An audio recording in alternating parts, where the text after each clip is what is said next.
Welcome, everyone. This is the first episode of the Comics in Motion podcast. I just wanted to introduce myself. My name's Chris Phelps. I'm a big superhero fan. I love all sorts of film or TV adaptations of the superhero world. And then my co-host and good friend is Mr. Dave Horrocks. Thanks, Chris. So my name's Dave Horrocks. I'm also a big fan of superheroes, and one of the things that Chris and I have discussed, and we're really excited about coming into this podcast, into this project, is we've really got a couple of different perspectives on that whole genre. So myself, I'm a lot more into the comic book side.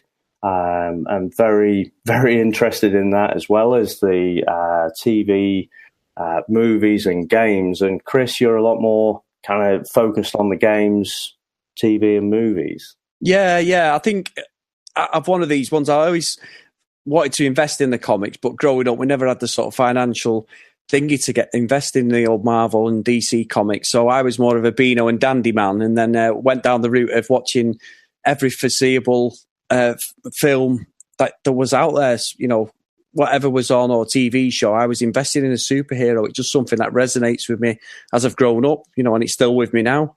Yeah. So I think we both chatted and we wanted to do something together, and it's something that I hope will come across to the audience as well. We've got a host of ideas and hundreds of films and TV shows and games and various other media things we want to get into when it comes to the sort of superhero genre. We just want everyone to get involved, really. We want feedback, anything that we've missed, you can critique, anything that we've sort of not come across correctly, or anything with Easter eggs that we're not aware of, just get involved. We want it to be sort of a community of superhero fans, whether you're a film buff or you're a comic book, like yourself. Nerd. Yeah. Or anorak. I was trying to think of a word. I couldn't think of a word. But yeah. That's all right. Just get right out there. And as you can tell, me and Dave will be definitely taking the mick out of each other as we go on each episode, because I think it's one of these where we've got an idea where we're going, but we're just going to sort of see each week what different things come out of this, with the feedback from anyone who's listening and from ourselves critiquing. And it's just, we just hope that whatever you're listening to or whatever you think is comparable to us, or if it isn't, get involved and tell us by email or anything, and we'll sort of go from there. Yeah, so I guess the idea is that each week we'll pick a particular, either a movie, a game, a TV show, and then Chris and I will go and review that offline, and then we'll come together at the end of the week and discuss our thoughts on it. And some of those will be the older movies that we've seen and have nostalgic memories on, and some of those would be newer as well, that we might be seeing for the first time. At the moment, I think we're not ruling anything out. We're just really excited to get going. Yeah, we are. And I think as well, the one thing we were looking at is in regard of the review score or the sort of scoring system. We're not 100% sure which way we're going to go, as in, is it just going to be a straight numerical system, or is there going to be some sort of quirky, superhero slant on it, like so many capes means, out of 5 or whatever. So we don't know what it's going to be, but I think as we do it each week, we'll come to some sort of agreement on what the review system's going to be and what it means to us and to obviously everybody who's listening. So it sort of makes sense, really. Yeah. And I think one of the things we'd quite like to do as well is it's going to be really difficult for some of these, and especially today, to completely remove those nostalgic lenses that we're going to be watching these movies and TV shows and playing the games. So if that is clouding our judgment, we feel, and probably we might have a second score as well. So if we try and completely detach ourselves from, being 5-10 years old or whatever, and how we think someone who'd be watching it for the first time would react to it. Yeah, and I think and I must admit, obviously, as we've gone back and reviewed the our first film, which we'll reveal quite soon, it's been interesting to actually critique it from that sort of side instead of just watching it for an hour to 2.5 hours. It's been really interesting actually picking holes in subplots and things like that, thinking it's something I've never... And now whether it's going to ruin a lot of my favourite films, I don't know, but I found myself coming away watching our first film with a lot of unanswered questions, really, which is a good thing. But obviously, as the podcast goes, we'll hopefully get to the bottom of it by discussing it. So I'm really looking forward to sort of the subject matter and what we've both taken from it because of our different sort of perspectives in the sort of superhero world. Yeah, absolutely. I think I know I certainly looked at it with different eyes than 10-year-old Dave was looking at this. So it's going to be fun.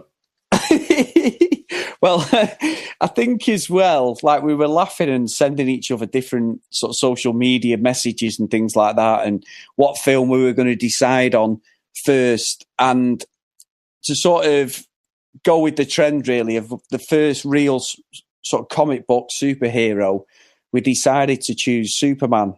And the film we've chose is obviously the original Superman from 1978 with Christopher Reeve.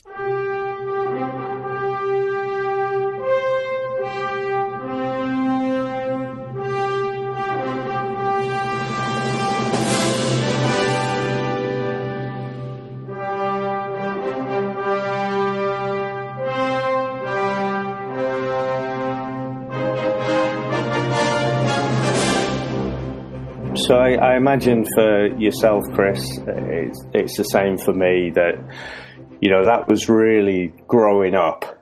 That was pretty much the only show in town. And so right now, you know, there's lots and lots of superhero movies and TV shows. And I think people are probably getting a bit fatigued by that. Not me, but I imagine other people are.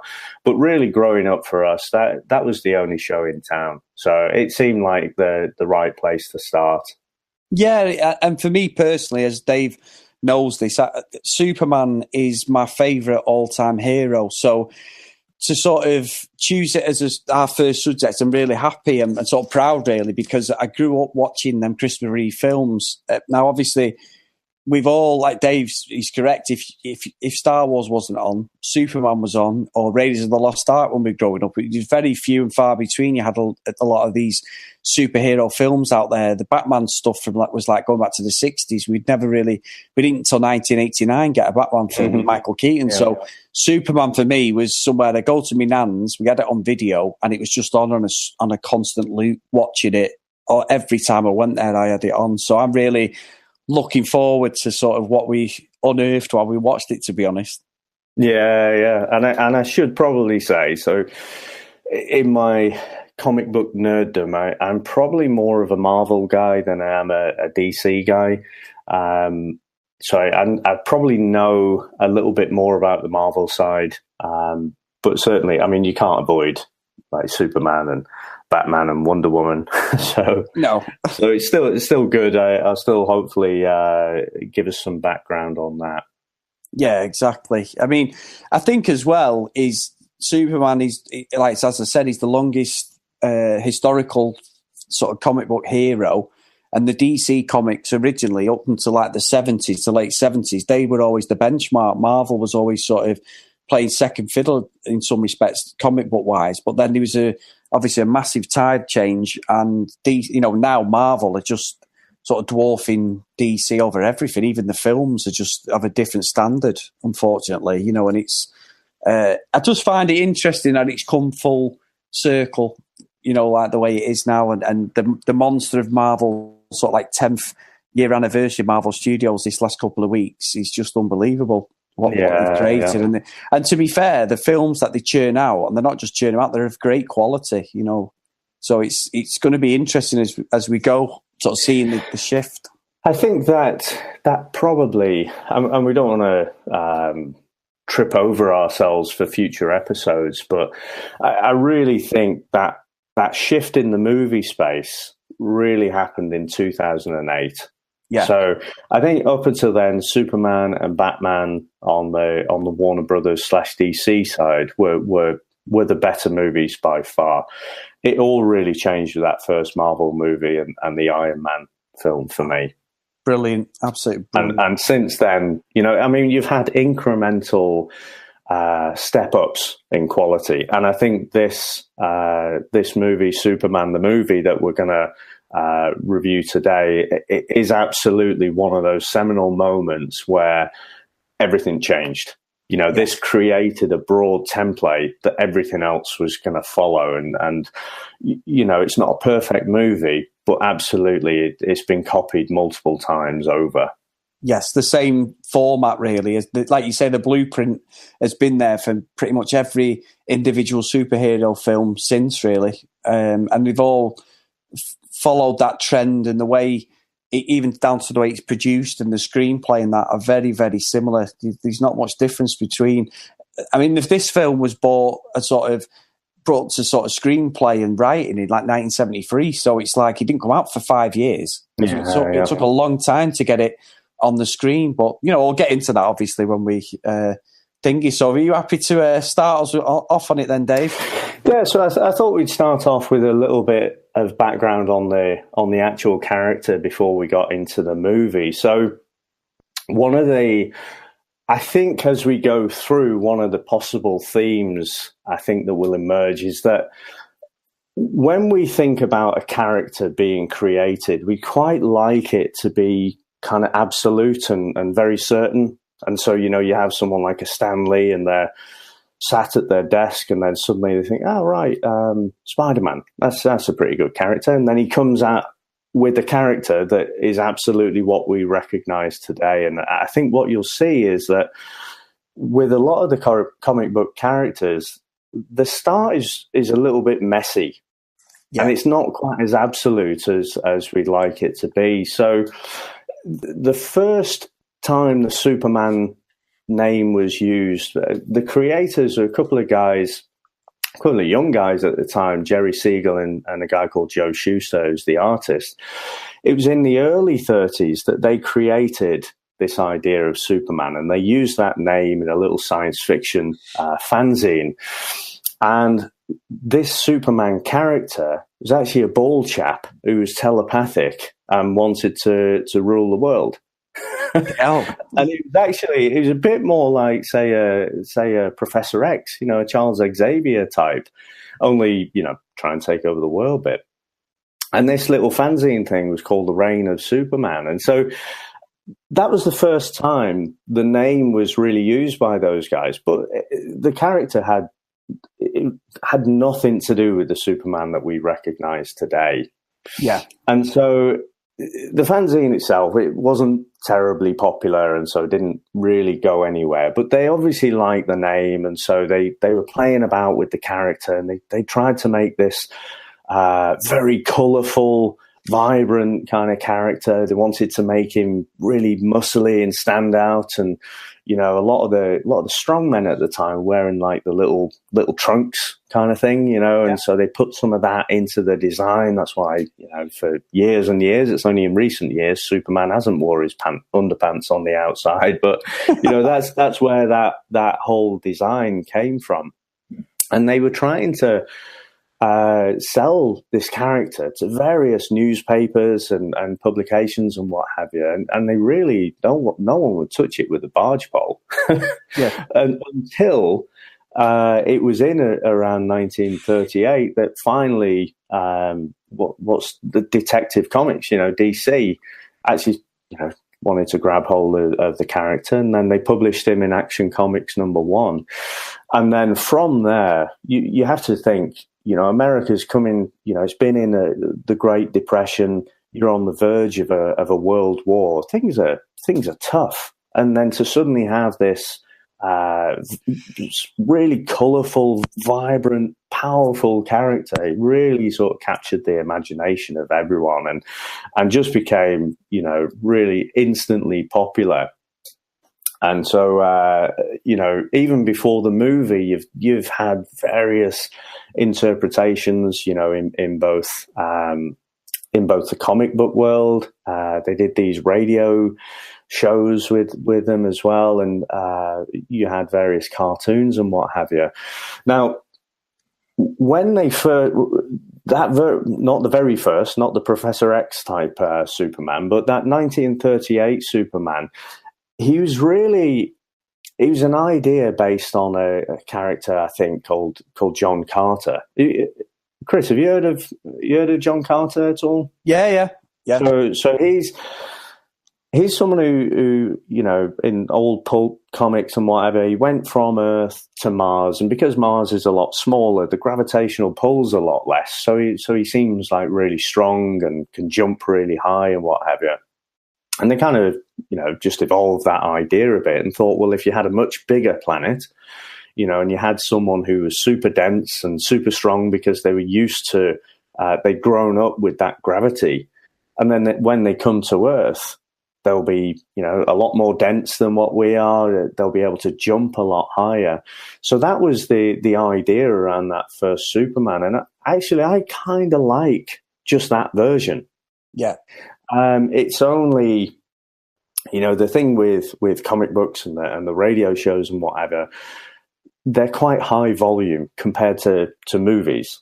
So you only get a few movies, over the years, whereas comic books coming out each month and the radio shows are coming out regularly as well. So what you get is different writers coming in, and then they layer on, different stories, different parts of the character's personality. And what some of them do as well is they'll layer on different powers.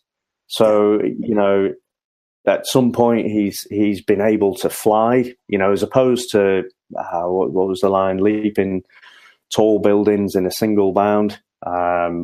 He can suddenly actually fly. So there's no jumping about it, and that idea of, someone who's just grown up on a different planet, to me, it's kind of plausible. I know we're talking about an alien coming to Earth and like running around in red tights and whatever, but it's the amount of powers that they gave to Superman over the years. I think that's, for me, what separated me a little bit from the character. He just became a bit too powerful, He could basically do anything. Yeah. But yeah, so that's just a bit of background on the character and kind of where he came from. So Chris, do you want to tell us any background on the movie? Yeah, sure. Well, I've done a bit of research, obviously, from a fan's point of view in doing the podcast. I thought, right, I need to really read up on this. And there was stuff that I knew and stuff that I think over the years I'd sort of diluted and processed in my head slightly differently. So it was sort of, I was slightly off on some of the knowledge I thought and had or knew of the film. So obviously, originally, the original screenplay for this film was by Mario Puzo, in 1973, and they sort of flipped and flopped with it for a few years. And when it was produced by the family, basically, the Solheim brothers, European producers, and they wanted to make the film over in Italy. But because of the production costs were sort of spiraling out of control and pre-production costs, they ended up actually basically making and directing most of the film in the UK. Other than the sort of location shots and stuff around New York, which obviously is metropolis, a lot of the other things where the CGI and that was all done in London. Mm-hmm. And I think it was at Pinewood Studios, but Christopher Reeve was a skilled glider. And one of the reasons they had a lot of problems in Italy was they couldn't get anything to work to make it look like he was flying. So he had a lot of problems with that. So when they moved to sort of the UK, this is when it came into his own, and he always looked like a bit of a natural when he was flying because he had an idea of how your body would move, obviously if you're traversing through the sky as such, obviously. Mm-hmm. And that was where it come from. But there's a lot of problems with the film leading up to sort of the release and casting it, because they literally, reading the stuff I've read today, it was just a who's who of the actors.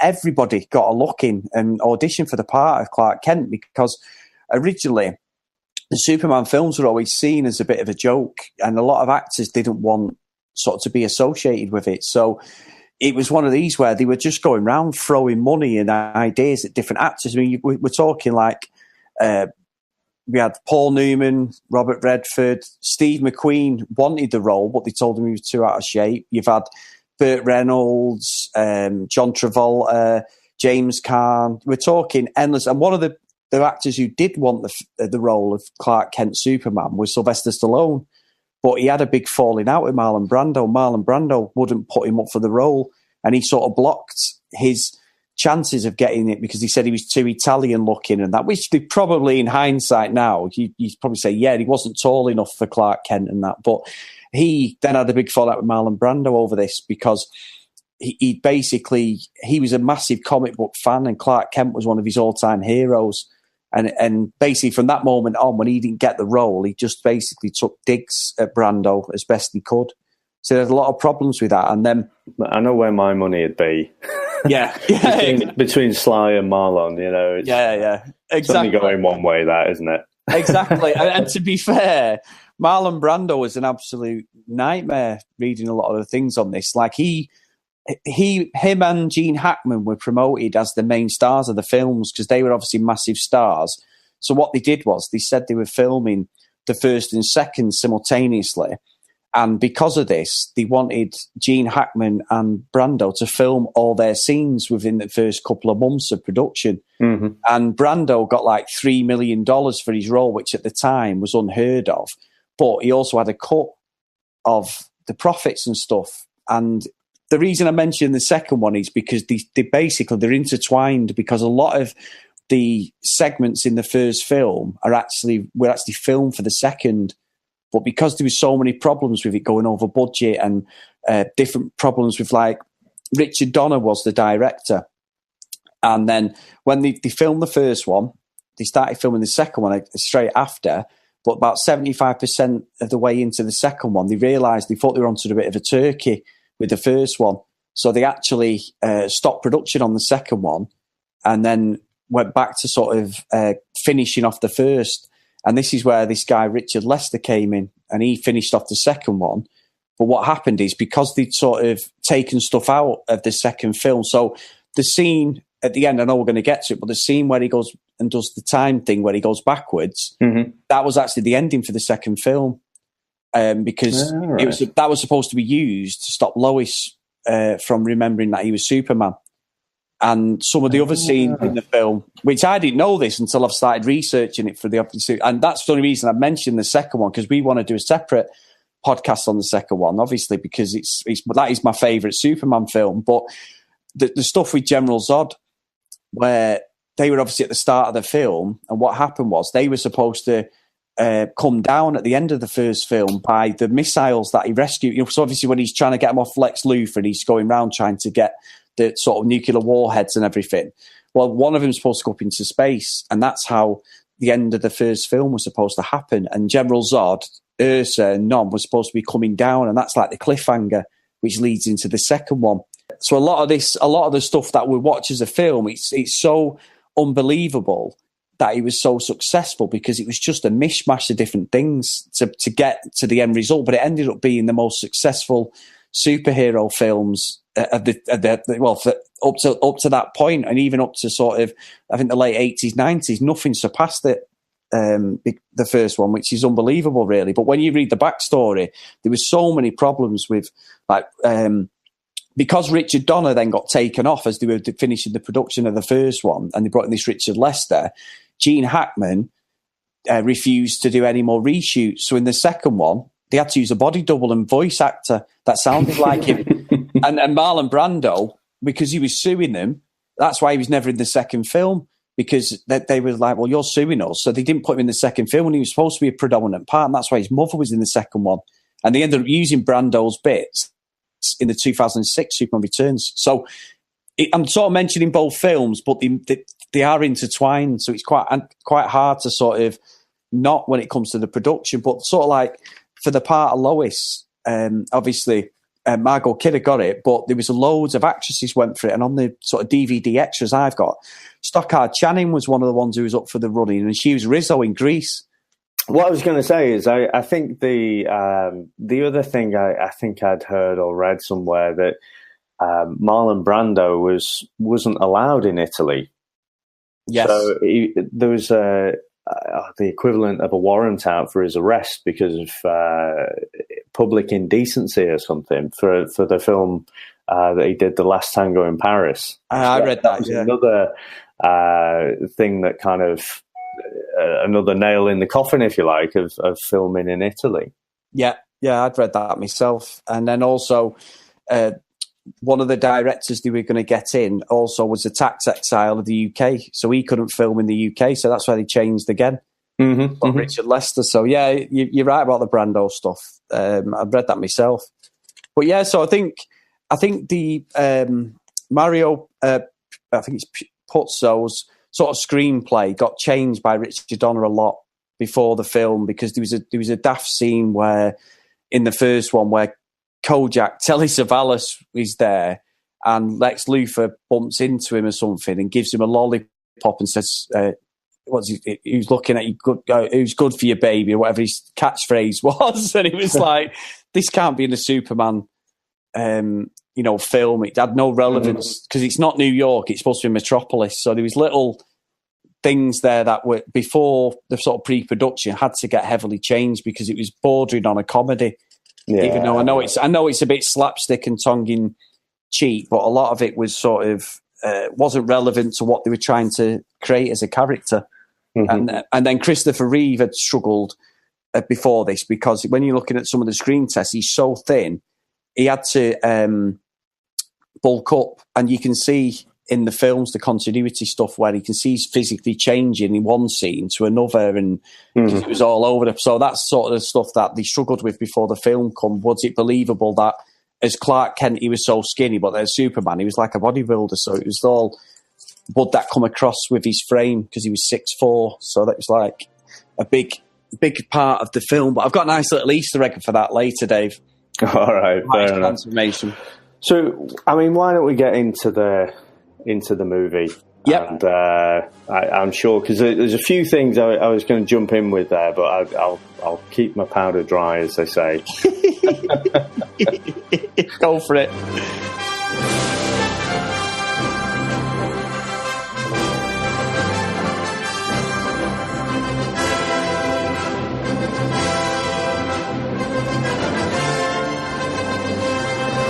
I must have seen this movie pushing 100 times, I think. Like yourself, Chris, you said about, just growing up, it being constantly, we had an old Betamax video, and it was just, like I say, it's take out Star Wars, put in Superman, take out Superman, put in Star Wars. Those were the two movies.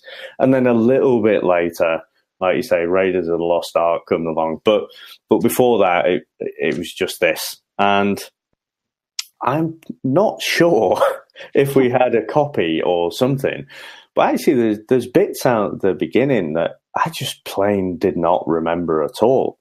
Yeah, and I guess the opening bit, the little bit of history. So it opens up with June 1938, and it's just a little piece. Someone's got a copy of Action Comics #1 there, and talking about the Depression, and flicking through it, and it's like, I don't remember this at all. Yeah, I didn't. I'll be honest with you, Dave. I didn't myself.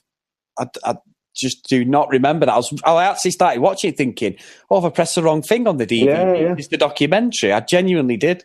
Yeah, it's weird, isn't it? Maybe I wonder if in the later, maybe in the shows that they showed on the TV or whatever, and the copy we had, maybe it wasn't in there. But either whether it was or it wasn't, I definitely did not remember it. But I tell you, even below that, so you hear the subtle music kind of building up, and I tell you, when the first words appear on the screen and you start to get that Superman music, the goosebumps just rose right up on my arm, and even just talking to it now, I just can't help it. Just that your heart just swells out, and it's like, right, here we go, it's Superman. Yeah, and just that feeling just sort of washed over me, and it's just completely involuntary. I think as well, it's like I have it as my ringtone, Superman. I've had it for a long time, and I'm with you on that, because it always resonated more with me, and meant more to me as growing up than the Star Wars theme. Obviously, John Williams produced it, and when I was researching, it's the same orchestra, and that's why there was always similarities between the Superman and Star Wars starts to me. I must admit, so I remember as a kid, and you're running around pretending you're Luke Skywalker or Superman or whatever, like humming the theme tune to myself, of say Superman. And it just, in my head, it's just evolving and it becomes Star Wars. Yeah. And then I get very confused between the two. And, they are very, very similar, aren't they? Yeah, and they are, to be fair. One thing I'd read as well was that the start and end cost as much as a lot of feature films that were out there at the time that were being made. The whole production of that start and ending cost more than some films that were being made. And this is where films go on for ages at the end with the credits. Superman was one of the first to ever do that, and it sort of carried on from there, not just in, obviously, superhero films, across the whole of Hollywood. It's this thing where you've got, like, every man and his dog gets a mention sort of thing. Well, I'm glad you mentioned that, because that first feeling that I had, that elation, and that joy of, like, yeah, come on, we're going to sit down, we're going to watch Superman. I probably haven't watched it in 20 years or something. The second feeling that I had was, crikey, this is long. So it goes on for like a full 5 minutes or something, and you're getting each name popping up in the same way, and it's like, all right, come on now, lads, you're really pressing this home now. So it's funny you say that it costs a lot of money, because that was, I've got it in my notes here, that was the second little note there. It's like really long opening credits, really getting their money's worth out of those effects. Yeah, I think, and honestly, Dave, I must admit, watching the first sort of 10 minutes or so, I even questioned my sort of commitment to Superman, thinking, was I just loving the idea of Superman, not the actual first film? Because I genuinely started and I'm thinking, I don't remember it being this sort of tongue-in-cheek sort of thing, or sort of, like it's just a sort of, it's not a serious tone through the whole film, if that makes sense. Although it's probably the most serious, isn't it? I think it got more and more, the whole franchise got more and more slapstick as it went along. But I mean, let's talk about that opening scene, because again, I think, like yourself, possibly in my mind, I was merging together those first two films, and then up pops, this Kryptonian courtroom scene with General Zod and his cronies, and I'm thinking, I've put the wrong movie on here. Yeah, this is Superman 2. What are these guys doing here? But so, to actually have those at the beginning, I took me a little bit by surprise. Another thing that I just completely forgot. But given that whole, what you talked about a little bit earlier, that mishmash between 1 and 2, I thought it was an interesting editorial decision to keep that scene in there. Yes. You basically, and the way I kind of rationalized it to myself was, well, actually, we're seeing Jor-El be, he's basically a Kryptonian lawyer, isn't he? He's in that position of power, and he's not only effectively the lawyer, or you could say he's the judge, but he's part of the council. So he's quite a powerful senior member of that society.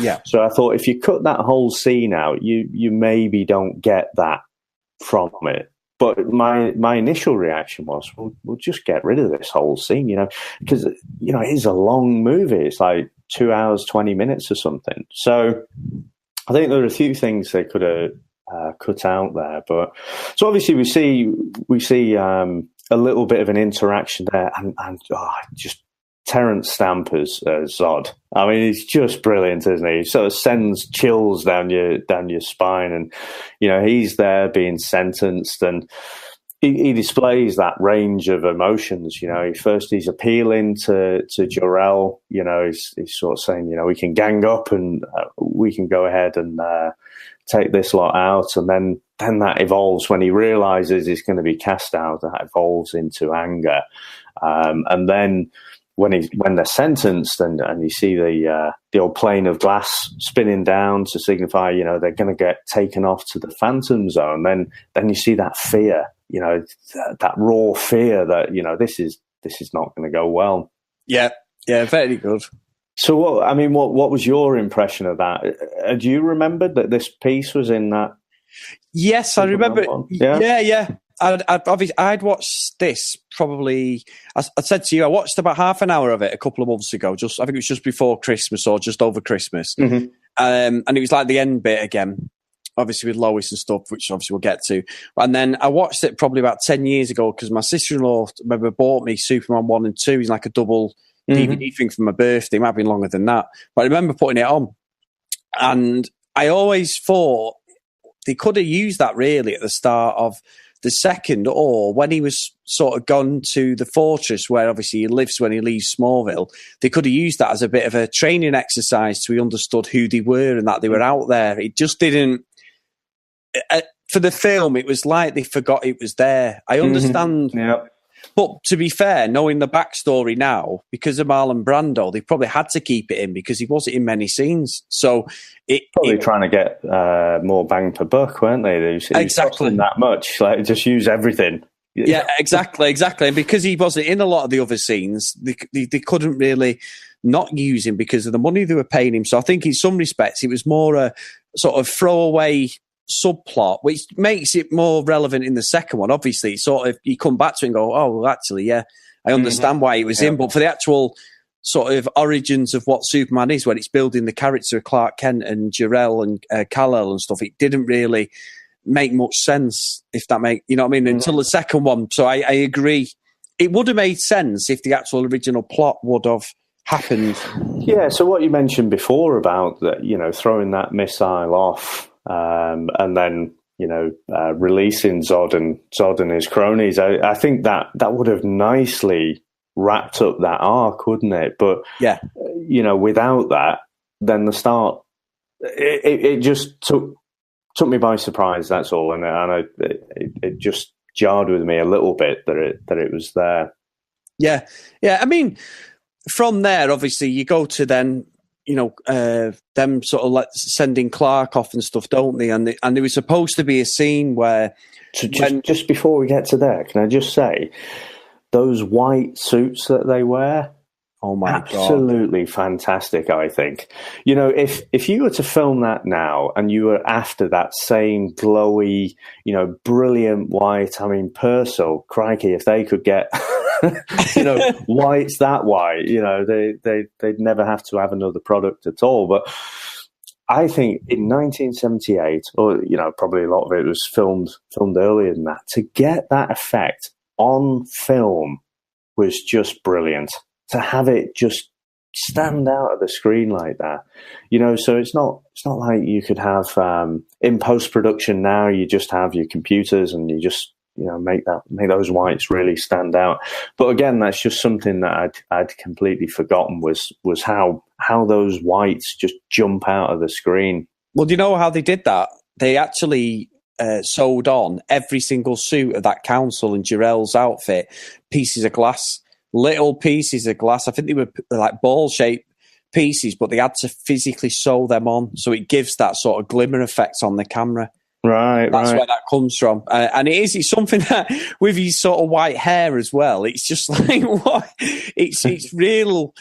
I suppose it's giving the effect of obviously Superman is a superior being to sort of Earth or Jor-El is. Yeah, like they're an advanced society. An advanced race. So that's and it does give that effect. Like they're the council, and obviously then Zod and that are all dressed in black as they sort of banish him because they're like sort of seen as outcasts and criminals and stuff. And the goodies are in white, the baddies are in black. You can't get more binary than that, can you? Well, can I just tell you something about them? Yeah. You're gonna love this about Brando in them scenes. Brando in them scenes would not learn his lines. I heard this. Yeah. He was getting paid £1 million a day, $1 million a day to do what he did. And he wouldn't come out of his trailer unless he was ready. And some days he had someone with him who was like listening, coaxing him out, going, "Are you coming out today, Mr. Brando?" And if you didn't feel it, so what he did when he had the baby, Clark, this is God's honest truth, his lines were on the nappy of the baby. So when he's lifting him up, he's reading his leave, and it gives it a more authentic feel, because I don't know what I'm supposed to say or something. I mean, so I've heard the line, and you can imagine him saying that, can't you? I want to read it for the first time, so it's really authentic. And all I can think is, he is the biggest con man in the world. I mean, not to take away, right? The guy was an unbelievable actor, and it's because, probably he just immersed himself in the characters that he played. Yeah. So he's a real kind of method actor. So, but at that point, this is post Godfather and everything, isn't it? I just think he got to that point where he could just do anything, and that was that was a good example, wasn't it? You're going to pay me whatever I ask you to, and I'm not even going to learn a simple line. Yeah. It was like he was having a bet with someone to say, "So I'll just keep asking." How far can I push this? Yeah, and that's exactly what he did with that cat. So I found that brilliant, because I don't know about you, Dave. I know it's Marlon Brando, and Godfather's one of my favourite films of all time. I absolutely love, the Corleone family and everything. I've got them all on collector's thing. But he was sort of a throwaway character in the film, really. I wasn't that bothered, if you know what I mean, I just wanted Superman on the screen. So even though he probably saw it as he probably said something like it was his best ever work or something. I don't know, but I'm just paraphrasing, misquoting. But I wasn't really that bothered. Whereas Terence Stamp as Zod and they were such powerful characters in the series. Yeah. His importance wasn't that much to me. It didn't really make any sort of difference. I think the only so again for you and I growing up as kids, I mean, he was an absolutely throwaway character. It did not need Brando for that role, but I think probably for the publicity of the movie going in, to have because comic books they're a little bit silly, aren't they? And it's a lot less now, but there's still a little bit of stigma attached to it if you're a comic book nerd like me. But to actually have a name like Brando, to have a name like Hackman in your movie, just gave it a gravitas that it just wouldn't have without it. So the roles they played probably weren't as important as having the names on the billboard. And I don't know if you noticed, we were talking about the title screens. Brando's the first name that comes up, and then I think it's Hackman. Yeah, and then probably a few more things, and then halfway through, maybe 2 minutes in or something daft like that, it's, and by the way, Christopher Reeve's in it as well. Yeah, it's true. But it obviously as a kid, I had no idea who Brando was, and it's only later on you find out, crikey, he's this massive and massively talented but eccentric character. Yeah. Yeah, but that's unbelievable reading the lines off a nappy.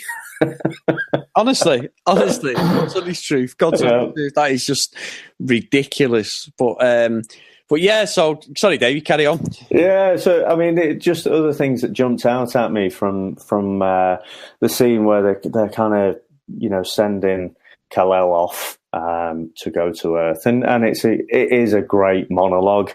Through Brando, and if it's you or I reading lines off a nappy, there's no chance on earth that we deliver it with that authenticity at all. Yeah, but I must admit, when I'm watching it, I'm thinking, because Brando, he's got the old silver hair and everything, and his wife seems pretty young. I'm thinking he's done all right, Jarell, here, hasn't he? And not only because she looks about half his age, but he's agreed. He was quite clever with the council, wasn't he? Because the council said, I don't want you spreading fear and panic and whatever, so you have to remain here. So even though you think this planet's going to blow up, you have to stay here. And he's very clever with the words. He says, me and my wife will not leave this planet. And I thought, his wife seems pretty all right about that.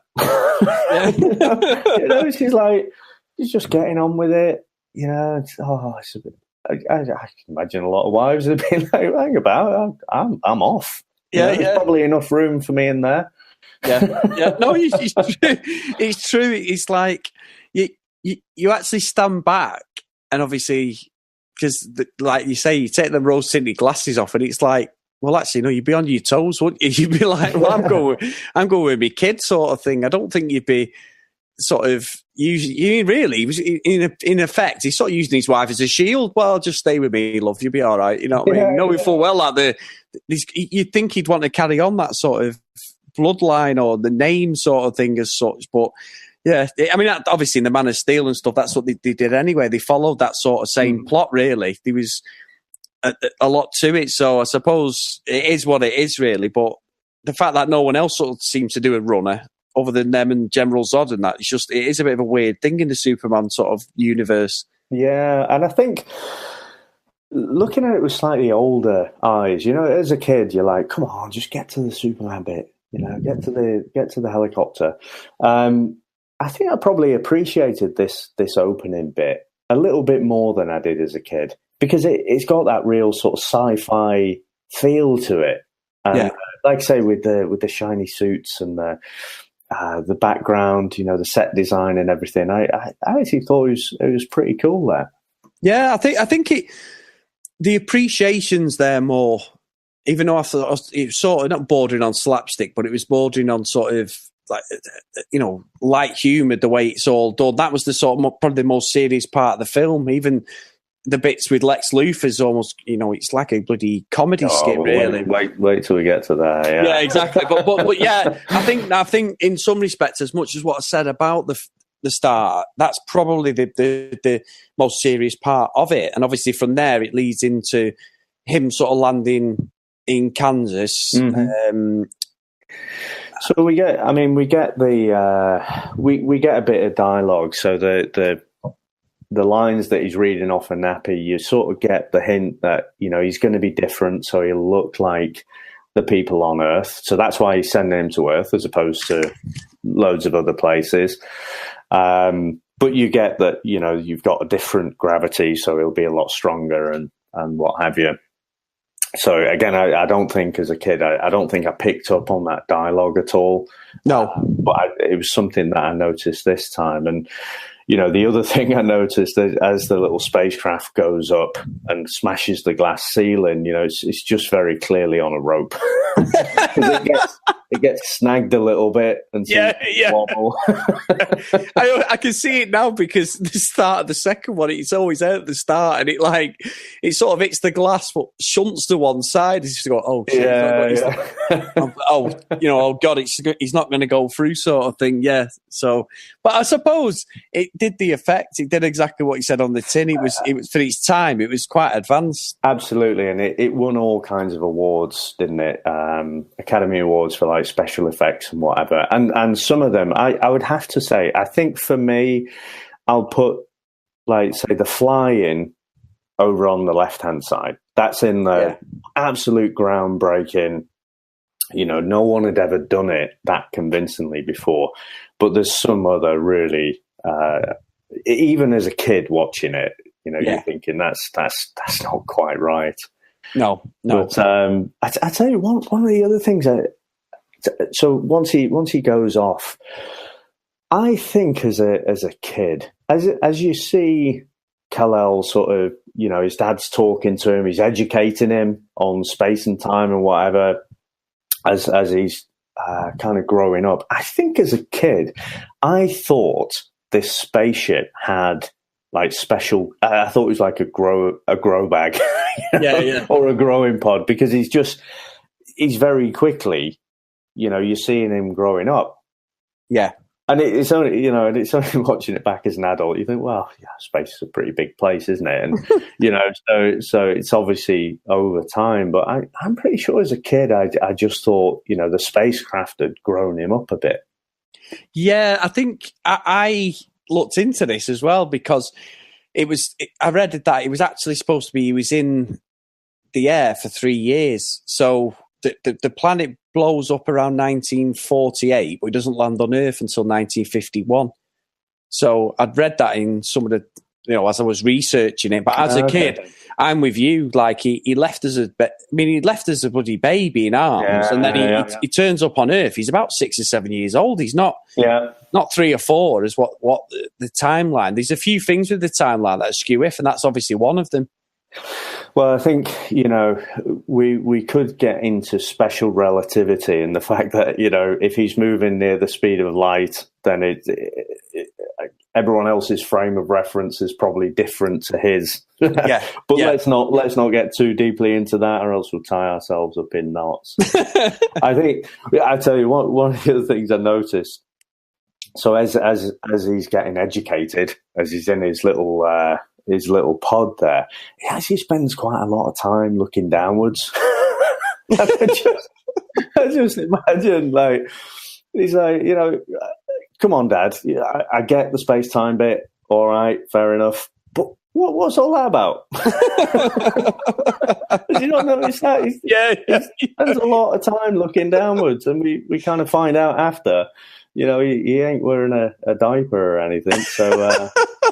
I did look thinking. Yeah, one of those little silly things that you sort of noticed. Yeah, it doesn't make any sense because obviously the child actor actually, Dave, who plays the baby, is in Superman 3 and in Man of Steel, not Man of Steel, Batman, Superman Returns, which is weird. They used him in 3 films, but didn't really get credited. But yeah, it's a bizarre sequence of events, really. That, like you say, as 2 men who are like, early 40s or 40s, it's hard to sort of comprehend now, especially with the advancements of CGI and sort of the way these things make so much perfect sense. But back then, you were just really, they were sold an idea on Superman with a lot of these sort of things that didn't really, continuity-wise, they don't stand up very well now. When you watch them, it's like, well, it's an old film now. And that's the sort of, as I was watching some of the bits in the first one, I was thinking,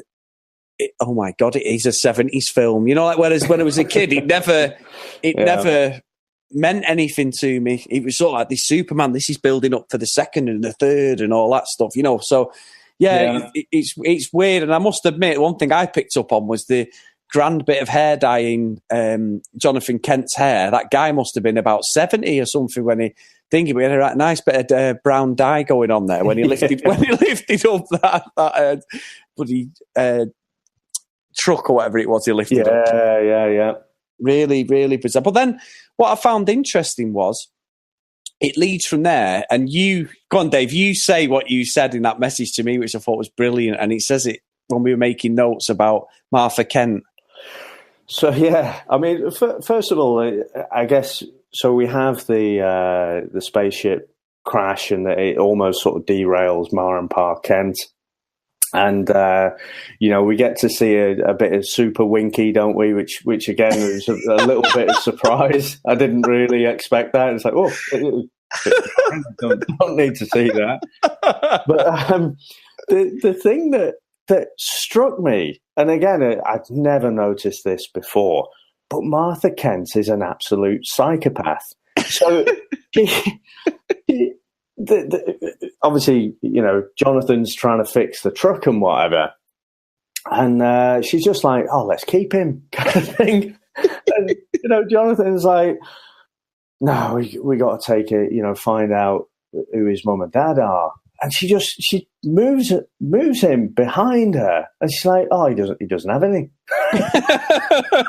And Jonathan, this guy, I can't remember what the actor's name is now, but he is quite a well-renowned, really good actor, and he sort of got that look of, "Oh, Martha, you old psycho, you know."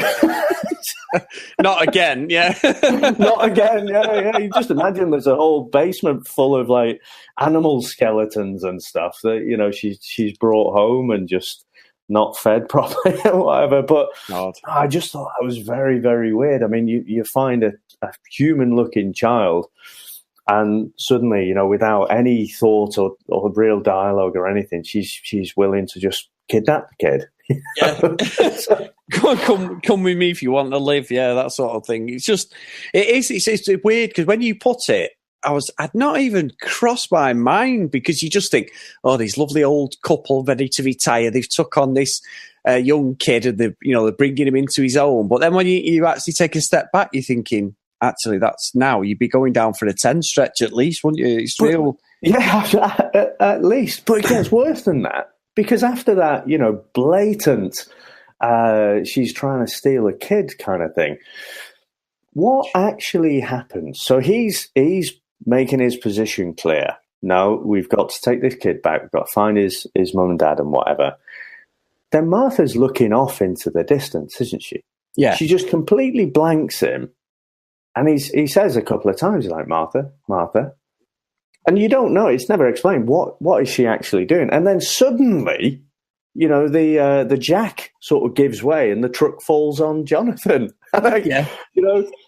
She's either giving that truck a bit of a nudge, and disagreeing with me, or she's got a bit of a Carrie or a Jean Grey kind of thing, where she's got a bit of telekinesis powers, and she's trying to move that truck, to try and derail his whole argument. But it does seem weird that she was just off staring into space. And it's not really explained. And then, next minute the truck's on him. And of course, young Kal-El, he lifts the truck up off him, and they realise, oh, crikey, he isn't from around here.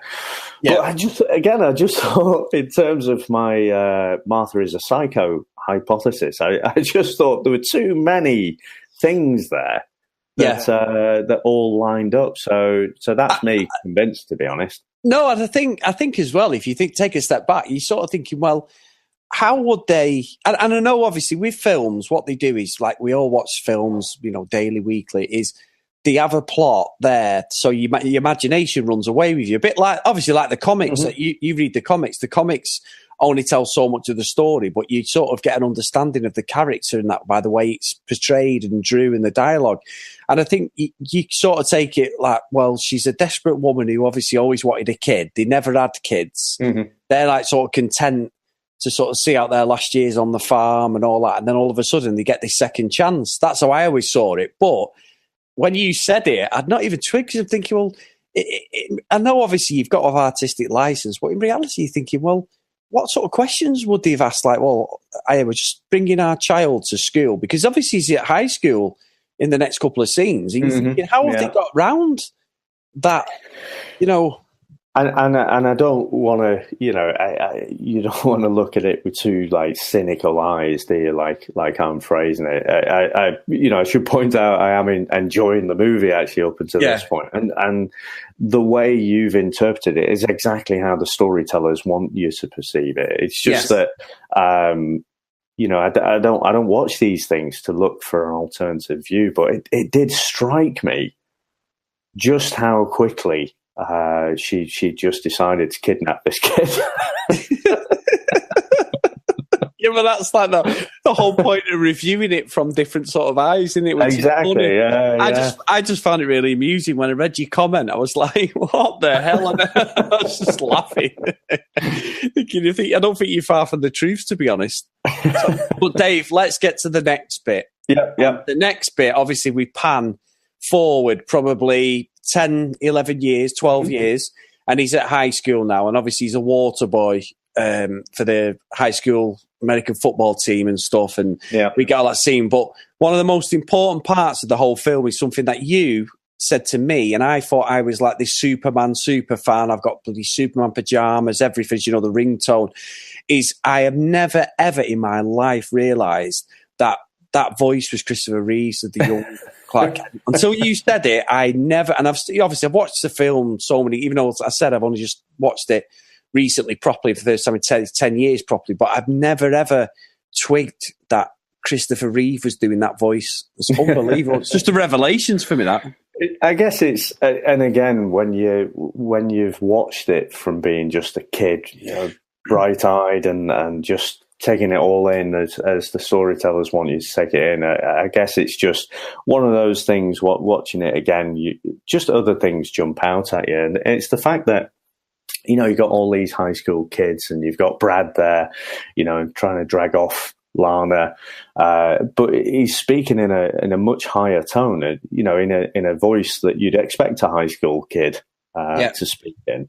And then you've got this other actor with a terrible black wig speaking with an incredibly deep Christopher Reeves voice. It just takes you out of it, or took me out of it a little bit. And that's when I messaged you. And, I'm pretty sure you probably went back and watched it again, and you just can't hear anything else now. No, I can't. And I read up on it because of this. You really got me OCD kicked in. And Jeff East, who played, obviously, young Clark, he didn't know, a bit like what they did with David Prowse in Star Wars, he didn't know that they weren't going to use his voice. So he acted them scenes with his normal voice.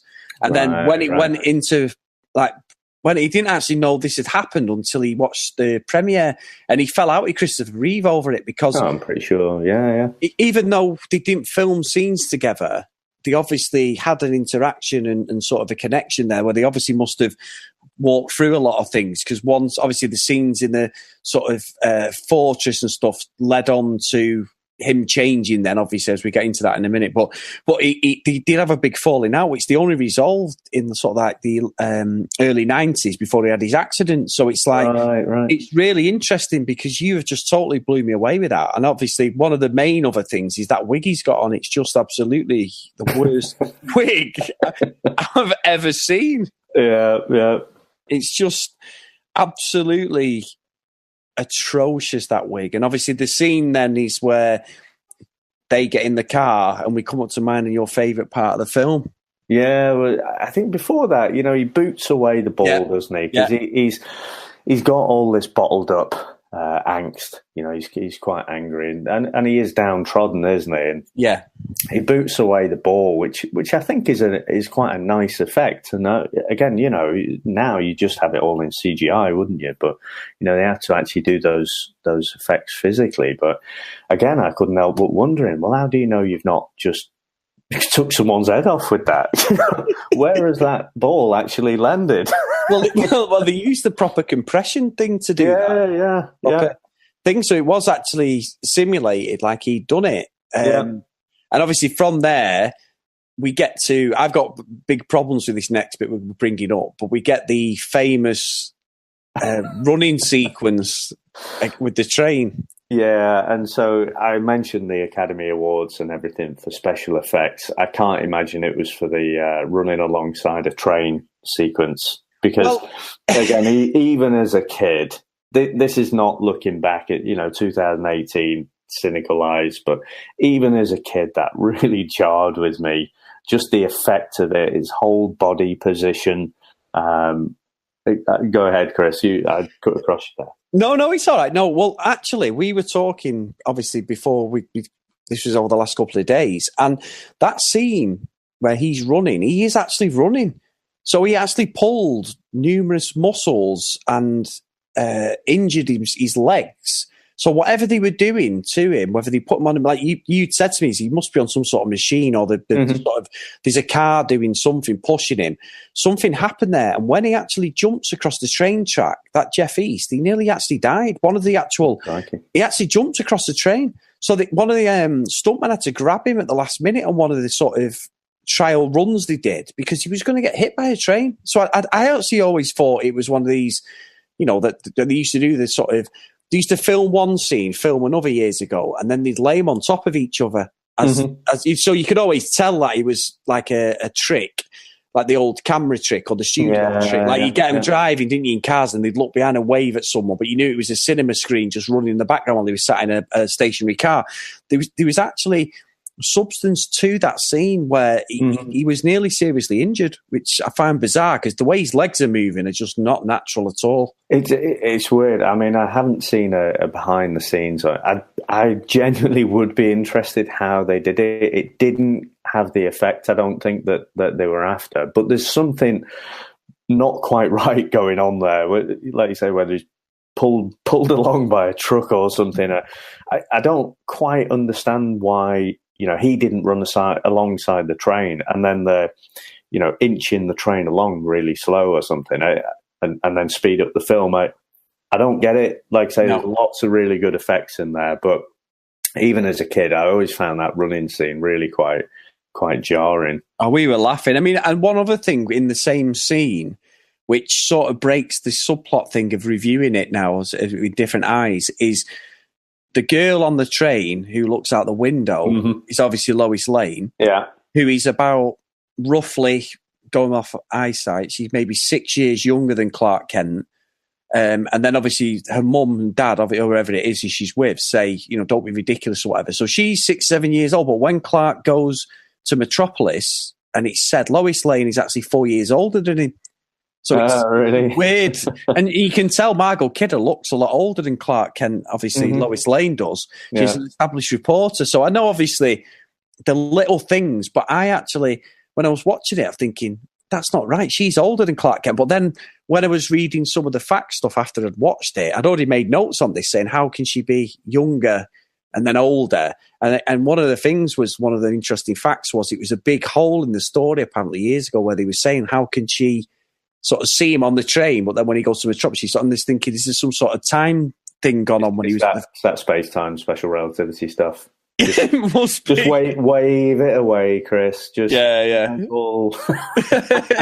too much into it, but yeah. So sorry, Dave. Carry on. No, it's all right. So yeah, and then I think we get a really nice moment, and I couldn't remember what the guy's name was before. It's Glenn Ford, who plays his dad, and I think he gives a really great performance, just in the few scenes that he's got. And what he actually reminded me, just to be a little bit abstract, he reminded me, did he ever see Wayne's World 2? Yes, I can't remember a lot about it, but I've seen it, yeah. So there's a scene in there where he asks like a garage attendant, for directions or something. I can't even remember what he was asking him. And then he starts to give him some directions, and Wayne sort of turns to the camera and says, no, we can afford a lot better actor than this. And they bring in Charlton Heston. And then Charlton Heston just delivers it, in a really authentic, convincing way. And Glenn Ford's performance in this scene reminds me a little bit of Charlton Heston. I don't know what it is. I couldn't describe to you what it is about it, but it's just a really nice moment where, he's sort of explaining to Clark that, and I know you're frustrated and, you want to hang out with all the kids and show off and whatever and score touchdowns. But actually, we don't know what you're here for, but you're here for a higher purpose. It's not to score touchdowns. And I thought that was a really, I don't know if it's whether maybe this is the first time I watched the movie as a parent. Yeah. And I thought it was a really tender moment. And then of course it's, very quickly, and he gets a pain in the wrist, and that's Jonathan Dunn for the film. Yeah, he's a see and good night sort of thing. Yeah. So, but really nice moment before, and then, obviously that has a big impact on Clark. It changes his whole kind of mindset. He realizes he's got all these powers, but he couldn't actually save his dad. He's now lost 2 dads. Yeah. And so yeah. And then next, I guess in the middle of the night, he gets a call in from this green crystal. And I could you figure out what is the difference between the green crystal and some of the other crystals? I don't know. I mean, even in the second one, the green crystal symbolises obviously Krypton, doesn't it? And what I don't understand is the green crystal is obviously kryptonite, but yeah, or some form of it. But yeah, the other kryptonite can kill him, which I don't understand that. I agree with you. Maybe it should have just been white, really, to sort of signify his father or something. I think it signifies something. I just genuinely don't know what it is, because the other crystals seem to have information. They're all like, these crystals are like Kryptonian USB sticks, aren't they? They all seem to have different bits of information on him. And I don't know, maybe is the green one his dad? Is it like a Red Dwarf Arnold Rimmer thing? That's his consciousness in there, or I don't know. I have to Google it probably, but I'd be interested what the significance of the green one compared to the other crystals which obviously had information on. I think I've read something, Dave, where, and this is another Marlon Brando thing, but Marlon Brando actually said, so he was definitely taking the mick when he wanted to be in the film. He said that Jarrell shouldn't be in the film when he goes to see him in like the fortress and stuff. He said, I shouldn't be in it. I should be a hologram. Now you're going to laugh at this, but he said, you don't actually see me, you just hear me. And the hologram, this he's got on his truth, is a green bagel. I swear to you, that is exactly what he asked. He said, when we obviously Krypton dies and it blows up and all that, and we all go to Krypton heaven or whatever. Mm-hmm. When I come back for Clark, you never see me on screen. You just see this green bagel, this orb-like bagel. And that's how he pitched it. And they were like, look, mate, we're paying you $1 million a day. You're on the screen. So that is, I can't help but admire the bloke, the stones on him. I mean, that's the definition of wanting to phone it in, isn't it? He wants to just record the audio, not get dressed up or anything, and be a green bagel on screen. Oh, it's brilliant. Honestly, brilliant. But yeah, anyway, so I guess he ends up. I don't quite know. So we got from he finds the green glowy stick, USB stick. And then the next thing we get, he's explaining to his mum, Martha, he's going to have to go away. And I was quite relieved that, she didn't strap him to a chair or anything. So, but yeah, again, another kind of tender moment where, he has to say his goodbyes. But I couldn't quite, I guess it's just a bit of a leap that you think, well, something's happened in between there. Yes. Whether he's been told to go, I guess it's up to Alaska if he's kind of Midwest, probably up there somewhere. Yeah. Or whether whether he's been told something or whether he's just got a compulsion to go up north, but he doesn't really know why. I didn't really get that. And I don't know if you're supposed to get it, but I was just trying to rationalize how did we get from there to there. Yeah, it doesn't. And the thing that makes it thing is obviously when he gets to obviously the fortress thing and that, it jumps forward literally about 12 years because he's there. It's as if has he supposed to have spent 12 years there educating himself on Krypton and his mother and father or the other thing. I don't know. That doesn't make any sense because 1 minute he's a young lad and the next minute he's got a suit on and he's flying and you're thinking, well, has he made this suit? Has he? Where's this come from? Sort of thing. It's as if the suit is a part of him, whereas obviously, in the other films and stuff, obviously it's subjective how they sort of portray it. They're sort of like made, aren't they, or whatever? And I can never grasp that section. When he goes, yeah, I mean, I completely agree. And for such a long movie, there seem to be big gaps in it. Yeah, and like I say, 12 years. Oh, click your fingers. We're 12 years later. He's got his suit and everything. Yeah, and he's managed to snag himself a decent job as well. Yeah, he's in a taxi the next minute. Yeah, so I mean, it was a bit strange, and you almost think, don't you? If they did that movie now, would they decompress it a lot more? And I say that hypothetically, as if if they made a Superman movie today, it would be a lot better. But I don't actually think they have done that. But certainly, there are big gaps, and that's one for me. So, you see him 12 years later, and he's got his suit and everything, and it's buff Christopher Reeve, isn't it? Yeah, and obviously because the way it is, he doesn't look anything like that Jeff East, who was the young Clark. Even with the best wig in the world, he just does not look.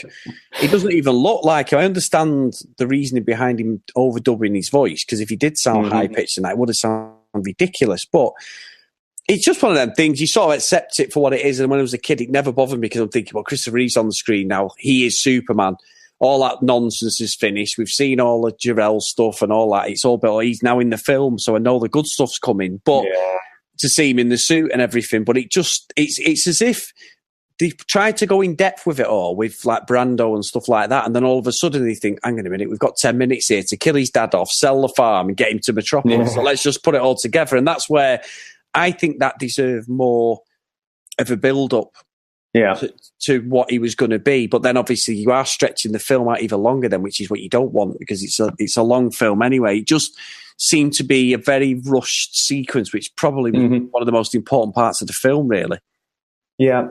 Yeah, I mean, if we can talk though about so you mentioned the cab, so Clark in the cab, and I think one of the things I'll highlight as well. So watching as a kid, you just accept, this is the people on the screen are acting, and you don't necessarily recognize what's a good actor and what's a bad actor.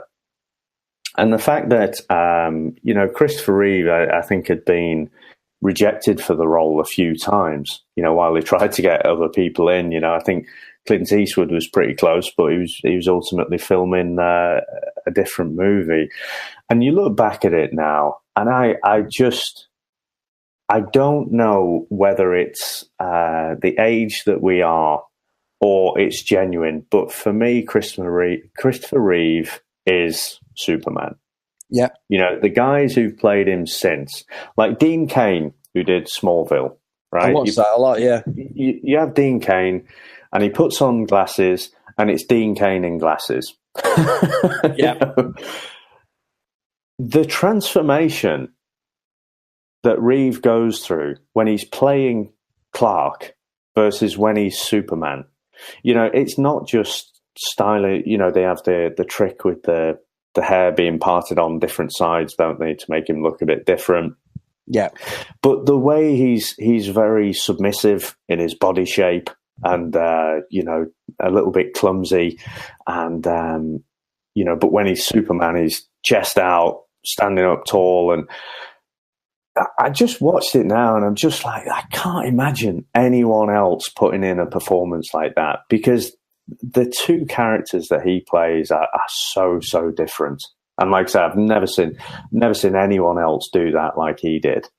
Well, I think as well, yes, I agree with that. And I think the clumsiness of it, one of the things they said when he was doing sort of the screen test, and that was he made it believable that disguise of a pair of thick-rimmed sort of olive off on the boss's glasses were sufficient enough to not realise that a 6'4" reporter was not Superman. And the only thing they said as well, which I found this out, was his parting is on the opposite side to Superman's. Yeah. To sort of, I mean, that is like even the best detectives in the world, I think, for people not to see that. But obviously it ruins the plot of the film, I get that. But it is, as an actor, he's always been Superman. I thought Henry Cavill, he's good as Superman. He's got that sort of troubled thing about him where these demons within inside him and all that. And I think he betrayed him well in Man of Steel, but there was too many things going on and they were trying to sort of shoehorn in all these action sequences that have to be in these films now. So I think for understanding the character and his sort of vulnerability and weaknesses, Christopher Reeve will always go down as Superman in my eyes. Always. The sort of loyalty to human beings and things like that. He made that sort of compassion his own, really, which no one really since has ever followed. I mean, Brandon Roth tried to just basically Christopher Reeve clone, really, the way he approached it, but it just didn't come across more of like a parody, really, of Superman. So I agree with you on that. Yeah. So we get Clark. He's got a job. Again, we don't really know how, but he just has. He's working with people who've obviously worked there for years, the top reporters in the business, in the biggest newspaper in Metropolis. And so he gets through his first day, and then we get the mugging sequence. Do you want to give us what your thoughts are on that mugging sequence? Because I've got a few, but I don't want to... What I don't understand is, now this is, I'm not going to go too deep, but when I was about 15, I got mugged at knife and gunpoint. This isn't taking a sinister turn, Dave, by any stretch of imagination, but I pretty much did what Clark did, where there was 3 of us, there was about 6 lads, they went, follow us to this corner.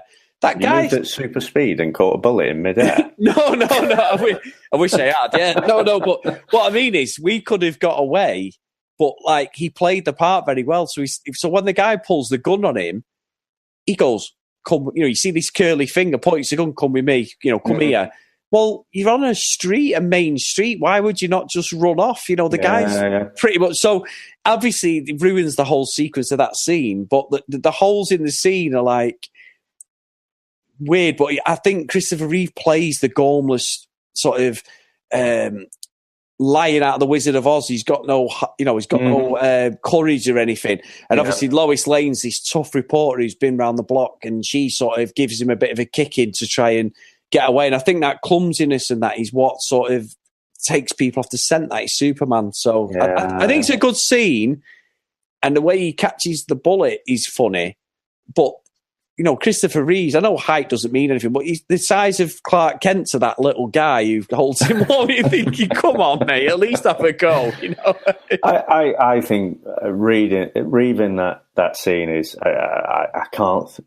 I don't want to say flawless, but I can't find a flaw with it. The things that struck me is, did everyone in the 70s wear a suit? Oh, yeah. He is a very well-dressed mugger. Yeah. He's very... I genuinely don't know the answer to that, but I'm like, he's quite a sharp, snazzy mugger there. Your normal muggers are not quite dressed as well there. But so that was the first thing that jumped out at me. And then the way Lois drops the handbag, and again, when I saw it, I remembered thinking back as a kid, and there was something weird about it, and I couldn't, again, as a kid, I couldn't articulate what's going on there. But I think it's just a little bit of a poorly executed scene, because scene is you're supposed to intentionally drop the handbag, and the mugger's going to be quite annoyed about it, and when he gets to the floor, she's going to kick him or whatever, and it unfolds that way. But it was just so false the way the mugger's almost touching the handbag, and he's got absolutely no intention of grabbing it. Yeah.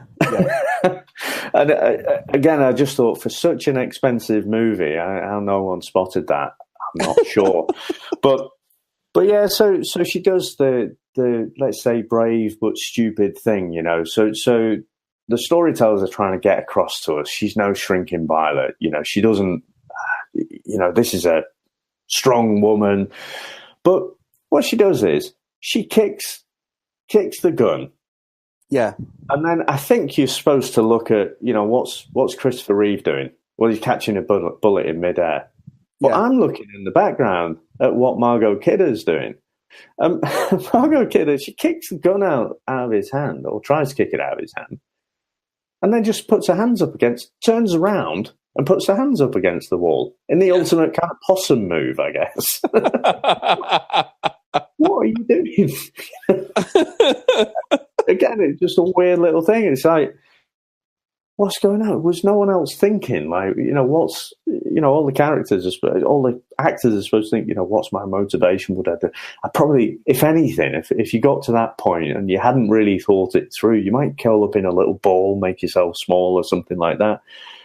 But it's a proper, like, hands up against the wall sort of thing. I just thought it looked really weird. I think, you know what? It's funny because when you watch it I'd never even noticed that. I know, obviously, the reason behind Lois Lane, like I just said, she's a tough nut. But yeah, I've never even. I'm going to watch that again. Watch it again and just watch what Margot Kidder's doing. And as soon as you notice it, you won't be able to see anything else. Like, what are you doing? But anyway, bizarre. But yeah, it's a great scene, really good scene. Yeah, and I love the bit coming out of the alleyway. So, he basically tells her all the contents of her purse, and she's like, you've just named the contents of my purse. He's like, oh, wild guess, I guess. Now, this is a guy who just started in the office that day. And he knows every single item in your handbag. Again, I think this is maybe a naivety in the 70s thing versus if you were to write that dialogue today. But, you're sort of thinking stalker right now, aren't you? Yeah, just a little bit. Yeah. So yeah, but, he just brushes it off with a little wry smile and puts his glasses up a bit and wanders off, And I guess we're supposed to think, Lois is then, she knows something's not quite right, but she doesn't know. And you think, oh, well, maybe she'll piece it all together later. Yeah. Very clever little. Well, I think it's good for the audience because it gets them thinking, is she onto something now? Yeah. And I think obviously as the story arc moves across the two different films, it all sort of makes sense that she's always had an idea, or this is the start of, I think, that point is thinking, well, how the hell have we not been shot? Yeah. Because obviously the gun goes off, but she doesn't go, well, where's the bullet gone or anything? He just faints, supposedly. If it was me, I'd be like, well, have you been shot? It's a weird scene, but it's so effectively acted out. I didn't mention, but, I just love, and I don't know what it is, but the way he has a little smile about him, he's got the bullet in his hand, and then he just sort of throws it away. Yeah. I don't know what it is. It's just a really charming little. It's almost as if he's sort of proud of himself. It's like, yeah, oh nice. I've never done that before, because I can't imagine in Kansas or wherever they are, it's he has that many bullets shot at him. So I just thought it was a really charming little thing there. Yeah, it is. And obviously from there, you're going into, what's the next? Is that where he goes into, obviously, the Daily Planet properly?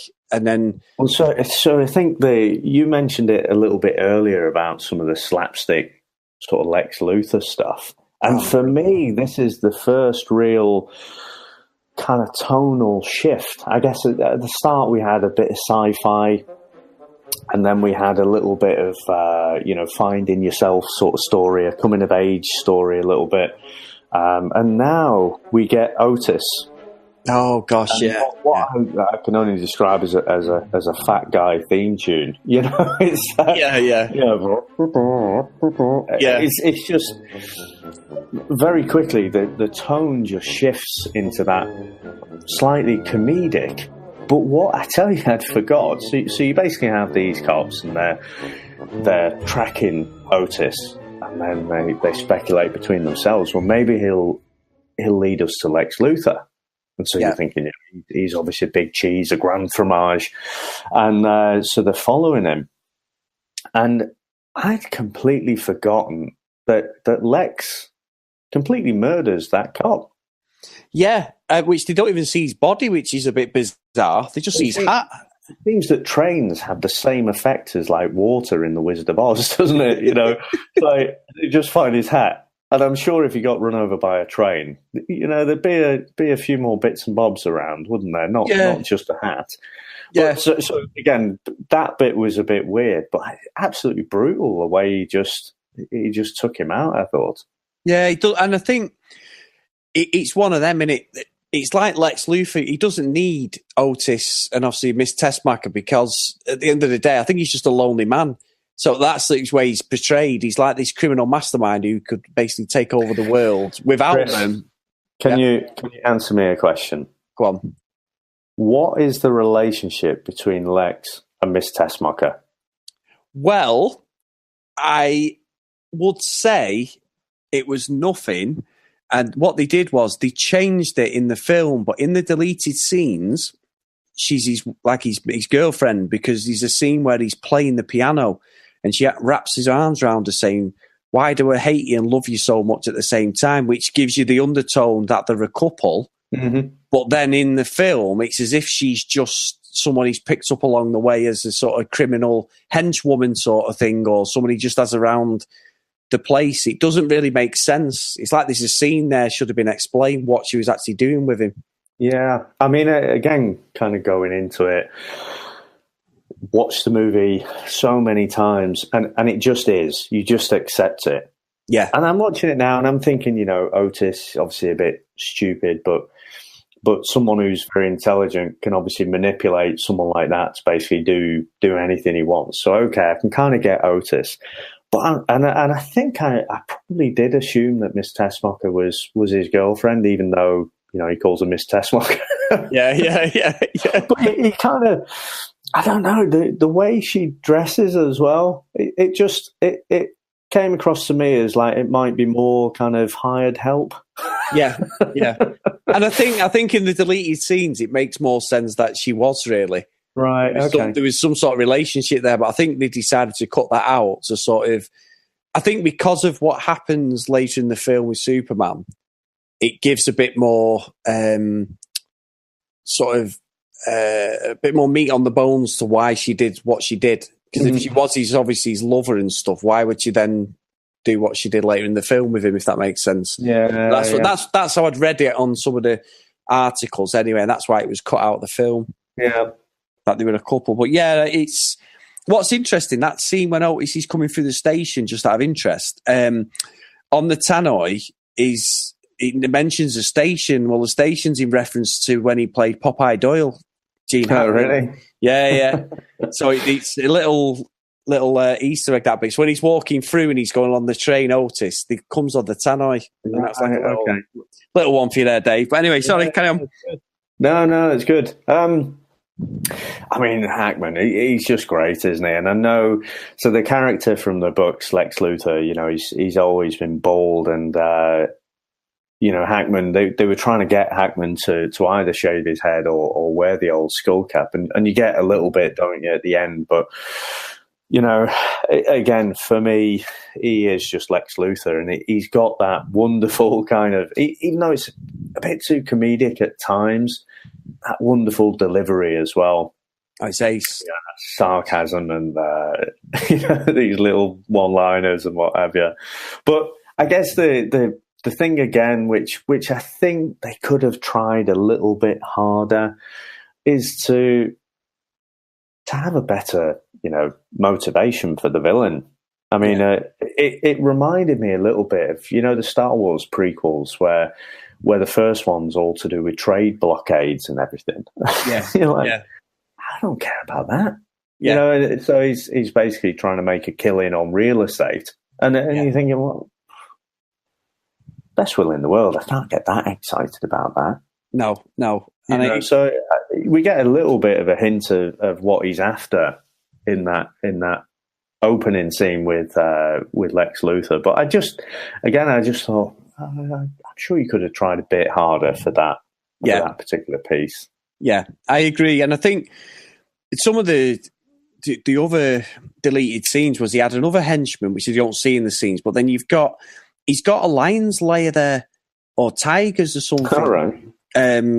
And basically, there's a scene where Otis has to feed him and and it's really pathetic. But then there's a scene later on where he lowers Miss Tessmacher in, and she's about to be killed. And as he lowers her in before they get him, Superman just swoops in from somewhere and just picks her up or something and saves her. It's like obviously after she sort of set him free, but it doesn't make any sense, these scenes. He's playing like the piano and stuff, Lex Luthor, and it's just like, it's just really bad, you know, like these scenes. But I agree with you. I don't think he was used enough in the film, but obviously the sort of kryptonite was the sort of equalizer, because obviously he's a human being, Superman can destroy him, and they found, I mean, why, we'll get to that in a bit, but yeah, so I was going to get to something else.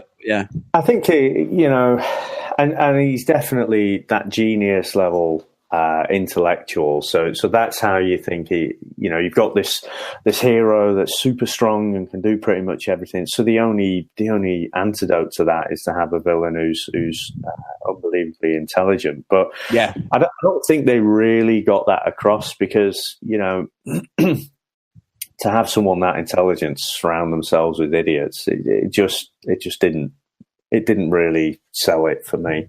No, and I think it would have made more sense for him to have like a sort of superhuman sort of henchman or woman, or someone who had some sort of kryptonite based, you know, necklace on, or something that Superman couldn't get near him and he could protect Lex Luthor, because obviously the scenes when they're with Luthor, it just doesn't make sense why Superman doesn't just pick him up. You know, Yeah. I know it's all to do with the dialogue and the sort of, well, has he done something wrong? Has he not? You know, that sort of thing. But yeah, I agree that scene's good, but in the same respect, you're thinking, well, he's a bit of a washed down, sort of diluted sort of baddie, really. Yeah.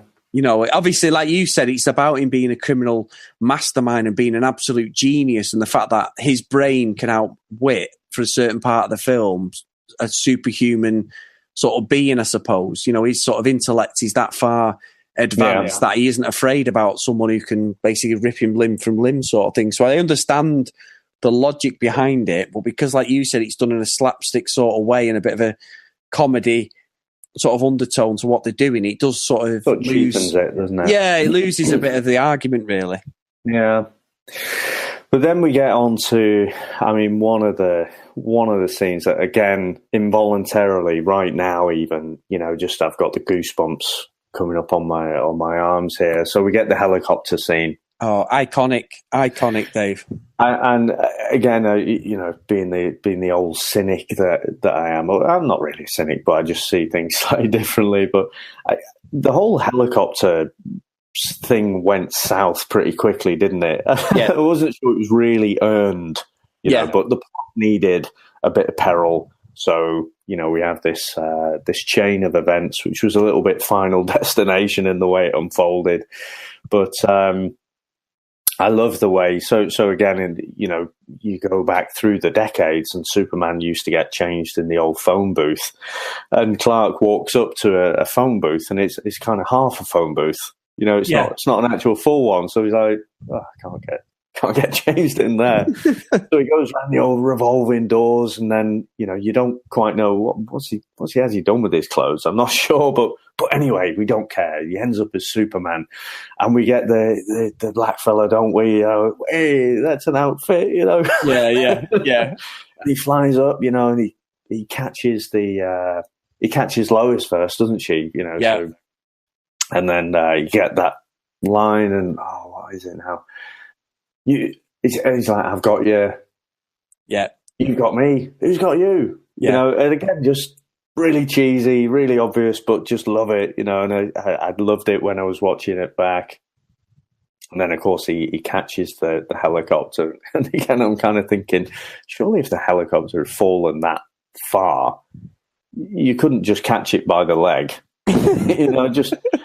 it just looked a bit odd, but again, don't care. It was just brilliantly heartwarming and exhilarating when that happened. So, I mean, it must have been similar for you, Chris. Oh, I love it. I love that scene. I love the whole holding onto the seatbelt. You know, the pilot's unconscious. She's you know, panicking, and you're looking down thinking, go on, surely he's going to come out now, you know, even though you know it's coming, and you know, and they said like that scene with the little telephone box where obviously it's half a that was a bit of a homage to the comics and stuff, and the way he changes and stuff and gets up there. But yeah, even that's dealt in sort of like a comedy sort of way. You know, he's just rescued this woman who's ready to, you know, all the people are watching, and he's thinking, well, in real life, she's dead. She's splattered on the floor. If Superman doesn't save her, we're going to have a hell of a lot of blood everywhere. And everyone's just stood around watching as if they're watching a film or something, like, oh, look at that poor woman up there. You know, I don't know.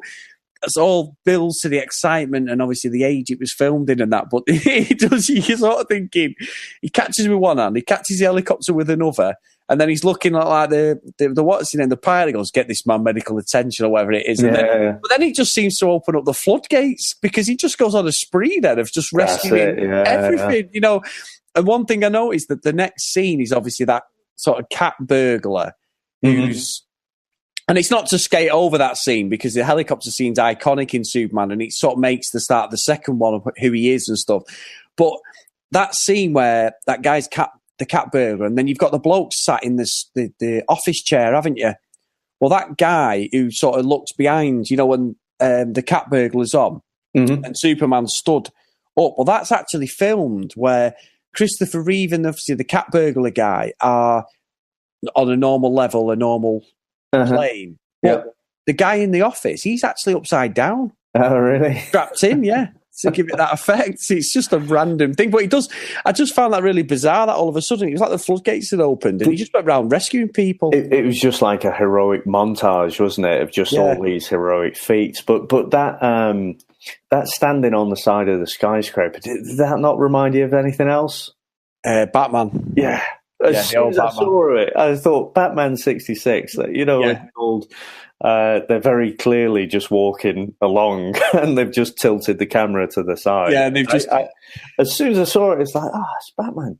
yeah, and they were. I mean, it looks bad anyway because you're like, well, how's he not heard him just land? He's just like, he just doesn't. Yeah. I know. I mean, it sounds like we're ripping the film like to pieces, but we're not. But from a sort of subjective point, you're thinking, wow, like that convinced everyone he was just superhuman. When you watched it now, thinking that's terrible, really. Yeah.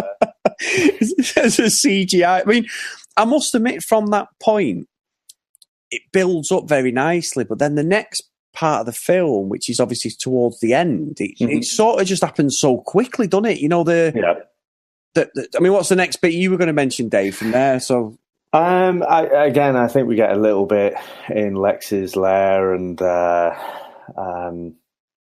little bit more of Otis. But I think then we get to the chief at the Daily Planet's obviously quite keen to get a story on Superman. And so Lois gets a little note, doesn't she? Meet me at 8. She's got no idea who this is from, could be a stalker again. You don't know, but she gets herself done up quite nicely. And hey, Superman looked out there, and I have to say, Christopher Reeve, he's a good-looking bloke, isn't he? I mean, that is a tasty dish of a bloke. I mean, I'm not that way inclined, but if I was, I think he'd be up there. I just couldn't help but admire the guy. He was a specimen. Yeah, he was. But so they have that kind of interview, and I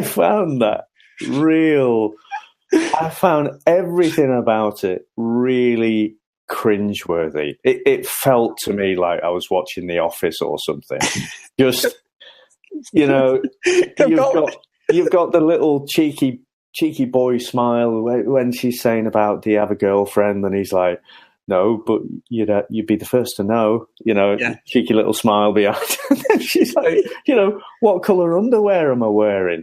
And then, he manages to give away one of his key secrets, proves to be a bit of a plot point later that he can't see through lead. And then she walks off and he's like, oh, pink. Yeah. It was just wrong. The whole thing was wrong. Can I just take you back, though? Yeah. Because I watched the screen test.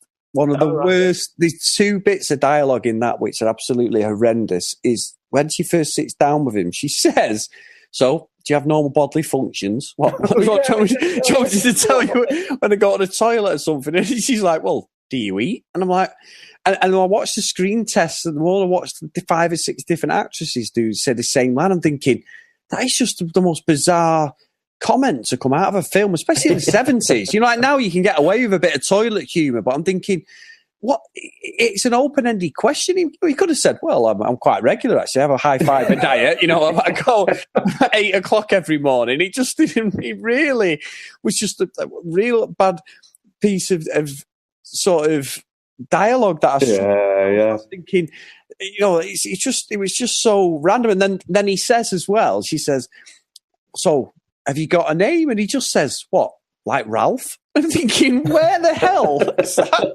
come from? It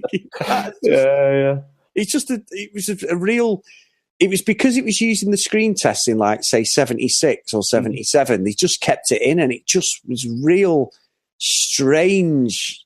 I don't know. It was just strange. And obviously from there, we get the flying scene, which is without doubt, and apparently I'd read up on it that they were going to have Lois Lane actually sing a song, like a musical, because to me, it was goodness for small mercies. Exactly. It was something, that whole scene and everything was just like something out of, like when you watch Grease and they have like the driving at the movies thing and the cars flying through the air, or like watching Singing in the Rain or something like that from the 40s and 30s. It was just something that was, it was unnecessary, I thought. It was really poorly sort of made.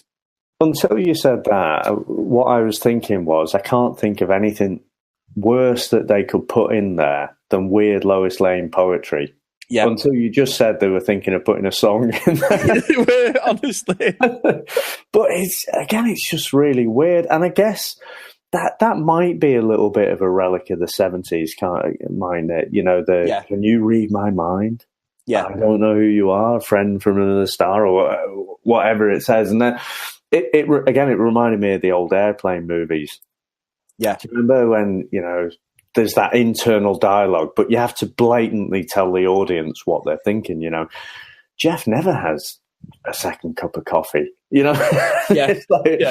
I don't know if it was trying to get that across, but again, I wish that was on the cutting room floor, to be honest, because it was just a little bit jarring the way it came across. I didn't like that at all. No, I didn't. It bordered on Rodgers and Hammerstein, which obviously was the original people who did all the musicals from like the 30s and 40s. I grew up watching stuff like that, you know, like Singing in the Rain, and I genuinely just thought that I just didn't think it had any relevance, and it sort of made Lois Lane sort of tough cookie reporter just nothing. She just lost all that sort of feminism that she was going for and the equal rights stuff and all that, you know, because obviously, which I understand, she's an empowering character and stuff. And I just thought it diluted everything that was about her character. And I just thought he didn't really know her. And it was like he's flirting with her and that. And I'm thinking, it just wouldn't make any sense, would it? You know, he's supposed to be, I mean, and he's saying, which I've realised afterwards,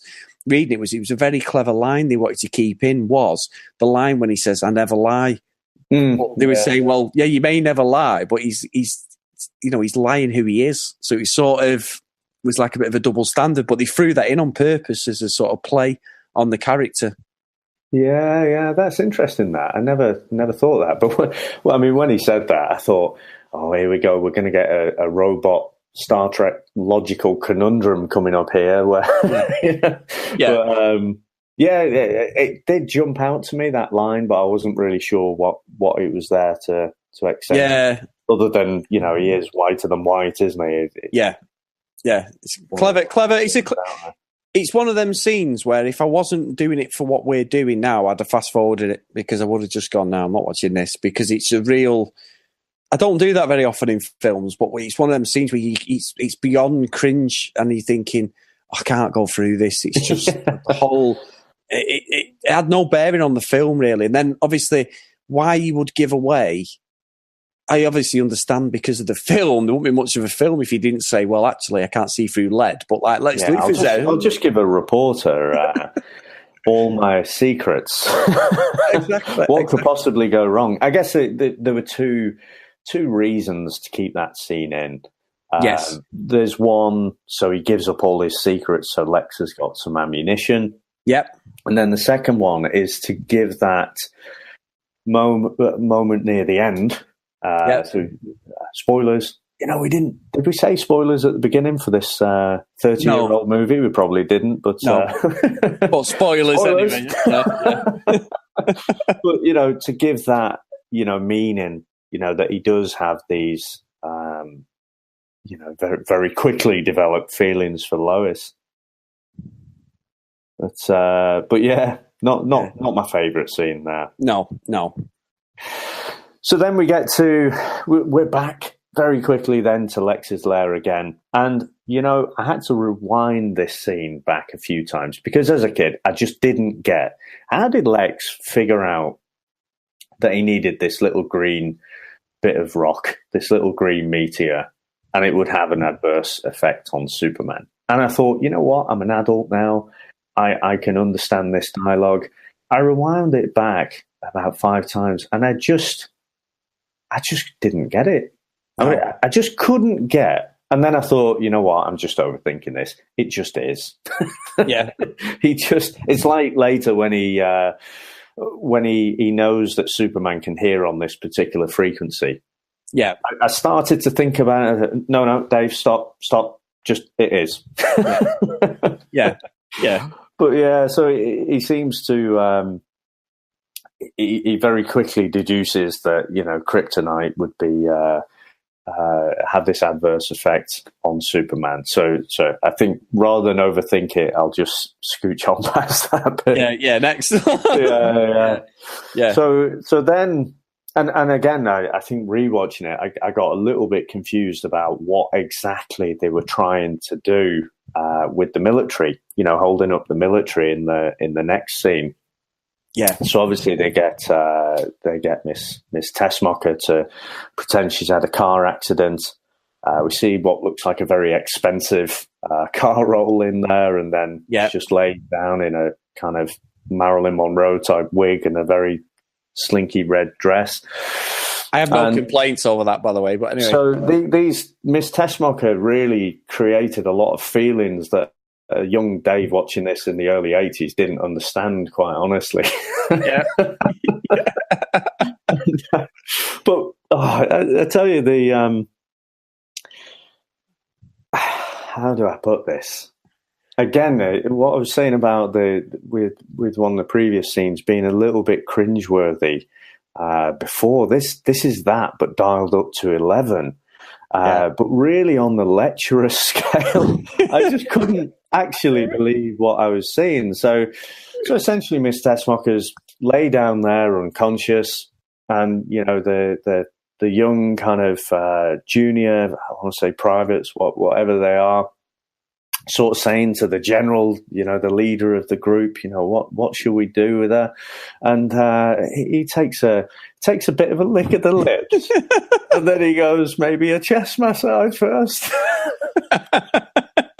Yeah, and then he says, and then a bit of mouth to mouth, and then gets them to turn around. But what's more important, and you're totally missing this, Dave.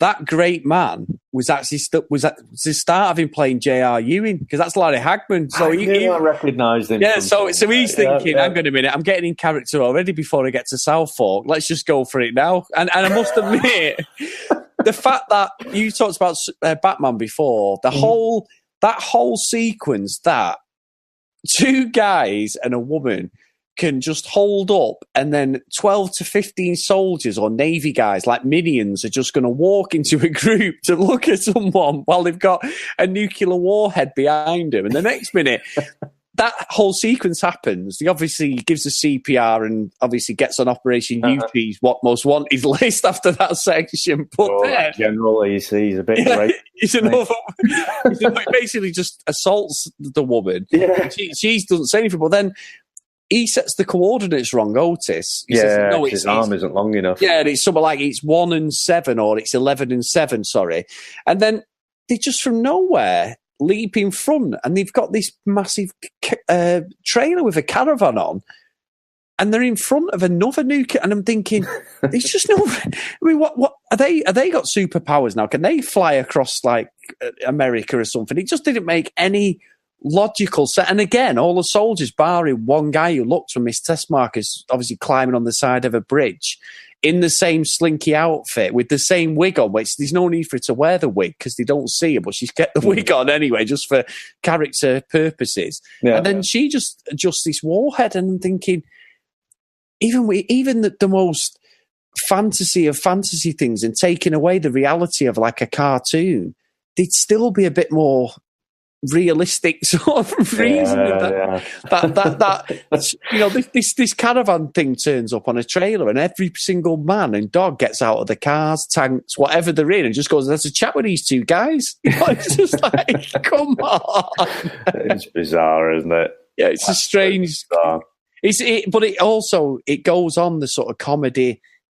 The Lex Luthor, like you were saying, criminal mastermind and genius. But then Three Stooges, aren't they? Yeah, and then you've got the criminal, that sort of comedy slapstick undertone where you're thinking, well, actually, yeah, it's pretty believable actually in this world that they would just all walk to him and have a bit of a chat about it. Yeah. It's a bizarre sequence of events, but also effective, because the next minute, obviously, it all kicks off, doesn't it? That's it, yeah. So that's when we get he's communicating with Superman. He lets him know where he is effectively. And I didn't actually write the line down. I mean, we get that great sort of effect where he sort of tunnels through the tunnels through the floor. Yep. I don't know why he couldn't have just gone down a manhole or whatever, but it looked cool. So we'll forgive him that. And then he sort of he opens that big steel door, doesn't he? Yeah. He's like, it's open. And then what is it he says? He said something like, you'll be hearing from my attorney on the door. Yeah. Like that. And again, just Hackman's delivery of it in that deadpan way, I just absolutely loved. Oh, it's unbelievable. Well, you know what? One of the lines he says, Christopher Reeve, and I thought he was just an absolute joke in that whole sequence when he gets to see Lex Luthor. He turns around and says, "I'll mold those bars to your prison. I'll mold those this box to your prison bars." And you're thinking, what? You know, it's like he's not really done anything. He hasn't told him what he's done. Yeah, he did seem to leap, didn't he, from real Boy Scout nice guy, and then he's very, very quickly, you know, absolutely turned, and he's convinced. He doesn't really know a lot about Lex Luthor, other than he's made this threat, which may or may not be based on anything. It might just be a lunatic who's looking for attention or something. But he's definitely got. He seems to have it in for him from the off. And of course, Lex does the old double bluff, doesn't he? You know, he says, "No, don't look in there." Of course, he's going to look in there, isn't he? And that's where he finds the kryptonite. Yeah, and then obviously. He puts it on him and he starts drowning and stuff. And then obviously Miss Tessmacher from nowhere just gets about her conscience. But it's mainly because of obviously the warhead's going to where her mum is. Is the reason that she suddenly turns face, doesn't she, and becomes sort of like helping him. Yeah, and you know, one of the, just to go off on a little tangent. So I think one of the things that always jarred with me with the DC universe is the places aren't real. They're made up. Yeah. You know, and we're talking about Metropolis, and we all kind of know, well, it's New York, isn't it? It's based on New York. Yeah. And when Superman and Lois are doing the flying scene, and the fact that, you know, you get a good old few seconds on the Statue of Liberty. Yeah. Yeah. What? Some supervillain come and take that from New York and put it in Metropolis. What's the deal there? And, you know, when they're talking about the missiles, they're talking about one going to New Jersey, one going to San Francisco. For me, when the Marvel characters, they're generally talking about things that are going on in real life cities. Yeah, well, Spider-Man's based in New York, isn't it? Yes, and so it's just a little bit jarring to me that they're talking about Metropolis. And you know, but then they'll mention New Jersey. If they were either all completely made up cities or all real cities, I'm okay with either. Yeah, just mixes them up, and I don't know why. There's no logical reason why it should grate on me, but it does. Yeah, because is Gotham supposed to be Chicago? That would make sense, wouldn't it? I'm not sure if it is, but that would make sense. Yeah, I think because he's from Kansas City. Obviously, that's where he has the jumper on in the third one and stuff when he goes back, and that's where obviously the farm is. So yeah, it's something I've always wondered in that DC side. It's like they create a fantasy thing. Well, obviously in Superman 3, when Billy Connolly's missus meets him, she's on top of the Statue of Liberty. That's when he meets her, where she turns him and that. So it's like, you're right. It's a weird sort of thing with that universe. I don't know why. It doesn't sit well with me. It hasn't sat well with me for years. I always think, I just don't understand that. We know he's in New York, so why? Because, like, you know, in the second one, he goes to Paris to the Eiffel Tower. So it's like, well, you know, But anyway, I digress. So I guess the other thing that crossed my mind is, do you imagine the actress who plays Miss Tessmacher kind of rocks up to that particular scene? It's like she's looking through the wardrobe, and I've got black dresses here, I've got red dresses, I've got all these other things. So I quite fancy this black one. And, you know, you've got some greasy palmed director coming up and saying, no, it's the swimming pool scene today, so it's the white dress. No, I quite like the black. No, it's the white dress. Yeah. You know, it was not by accident. You know that she was in a white dress there. No, and I agree. And it's one that I always, as a kid, always loved that scene. Yeah. So, yeah, what can you say? So, and we get that weird interaction, don't we? So, where we started this little tangent. So, you're absolutely right. So, I don't, it's because Otis has messed up the coordinates that it just so happens to be heading towards where Miss Tessmacher's mum lives. Yeah. And, I don't think Lex is intentionally firing it there, but he sort of looked at his watch and he's like, well, she's got no chance. Yeah. So that's the trigger for, the only chance her mum's got is if she lets Superman go. And, but then we get that weird kind of interaction where she steals a bit of a kiss, and just a bit weird.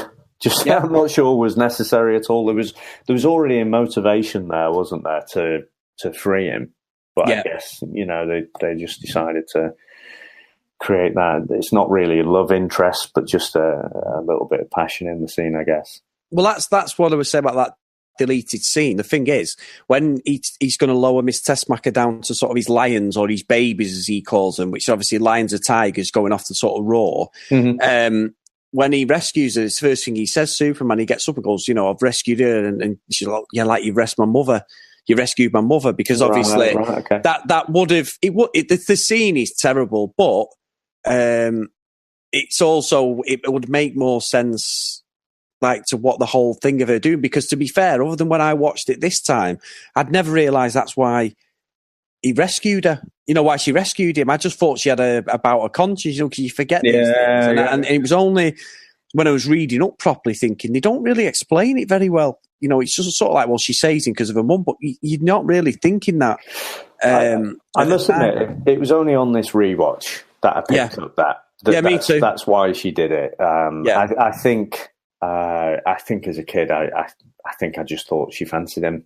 Yeah, no, that was it. I agree. I totally agree with you, Dave. It really opened my eyes, thinking these are the sort of things as a kid you just skated over because you wanted to see Superman in his suit, rescuing people, not killing people, rescuing people. So yeah, interesting scene, but also I don't think it was explained very well. Yeah. Very strange.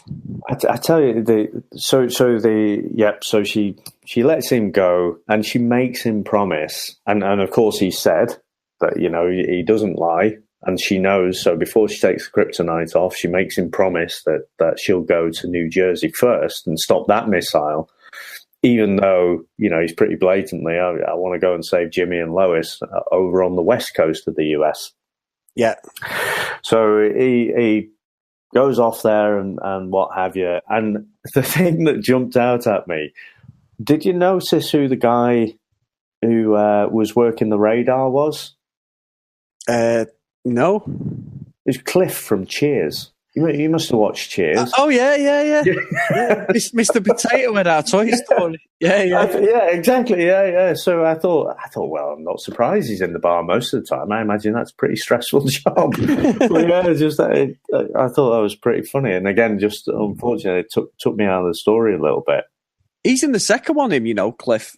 Is he? Yeah, he plays another part in the NASA bit with the space people.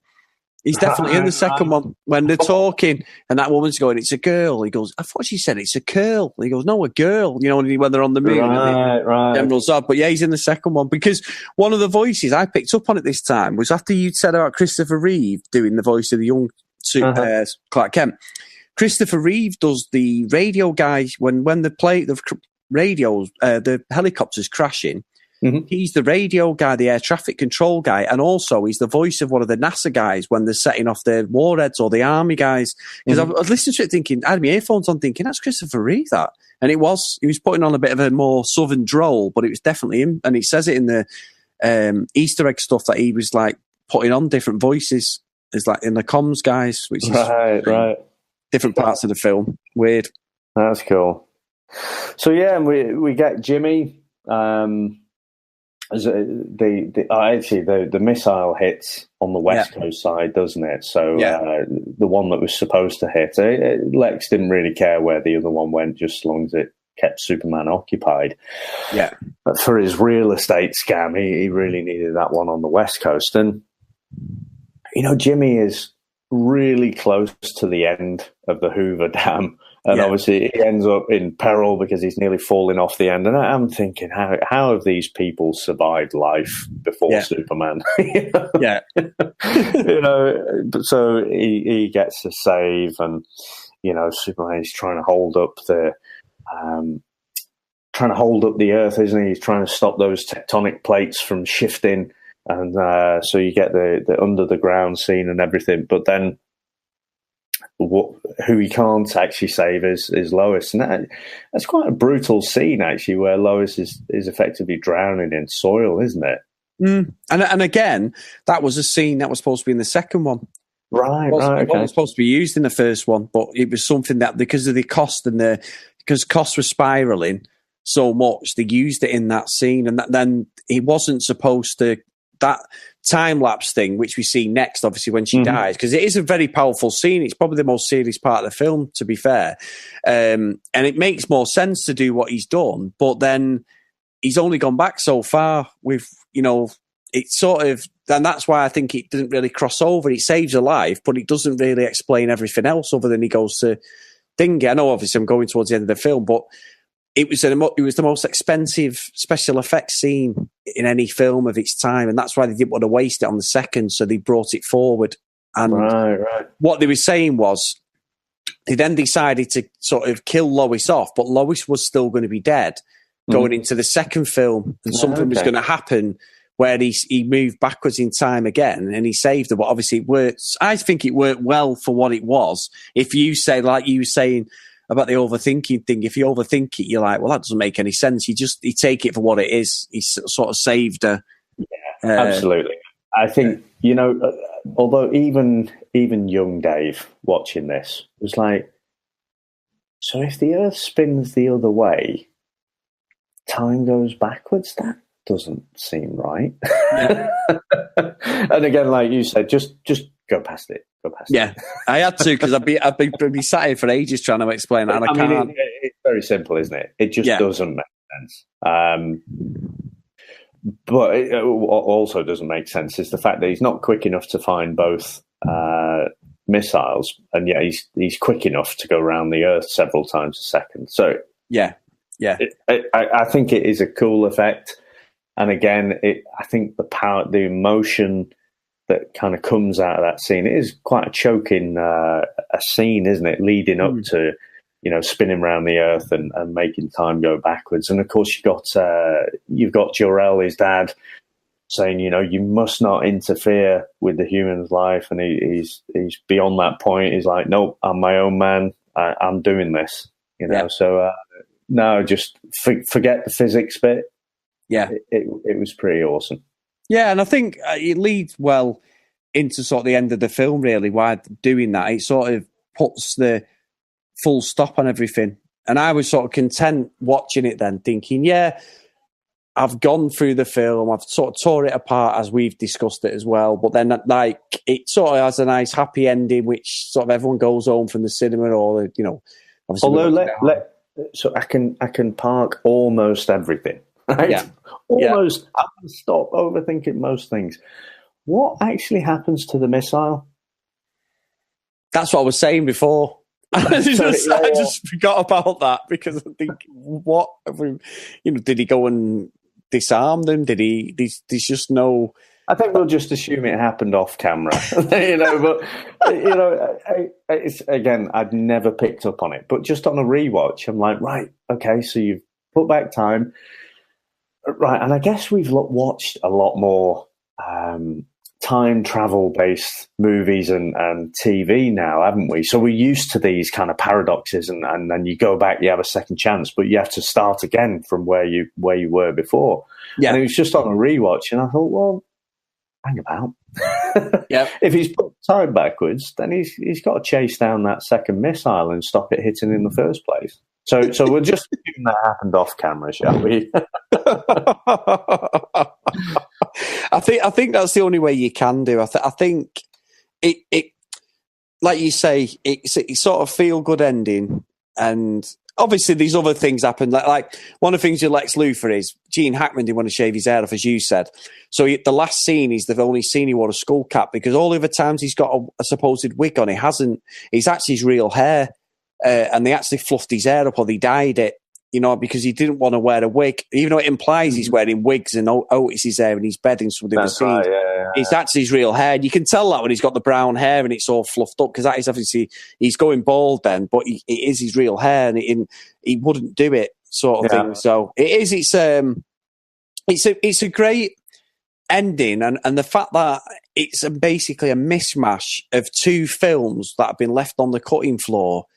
And it's made one because they never thought they'd make a second. Then they were like, oh, it's been one of the biggest films ever. Now we're going to have to go back to this other unedited film we didn't think we'd use and make something else out of it. And to get it the way it was, it born a franchise and a cinema thing. It was the first proper superhero film ever that was taken seriously. Because obviously the Batman one that we laugh about is just like an extension of the TV series, which was just a comedy, parody TV, watered down TV film. So it's just a bit silly, wasn't it? And that's what comic book movies were viewed as. And this showed that you could have real drama. You could make real movies, and you just have to have these fantastical type characters in them as well. Yeah, exactly, because they were saying that one of the things that helped it was Star Wars was out the year before, and George Lucas actually offered the part to direct this because of the success of Star Wars, and he turned it down because obviously he was doing Empire and stuff like that.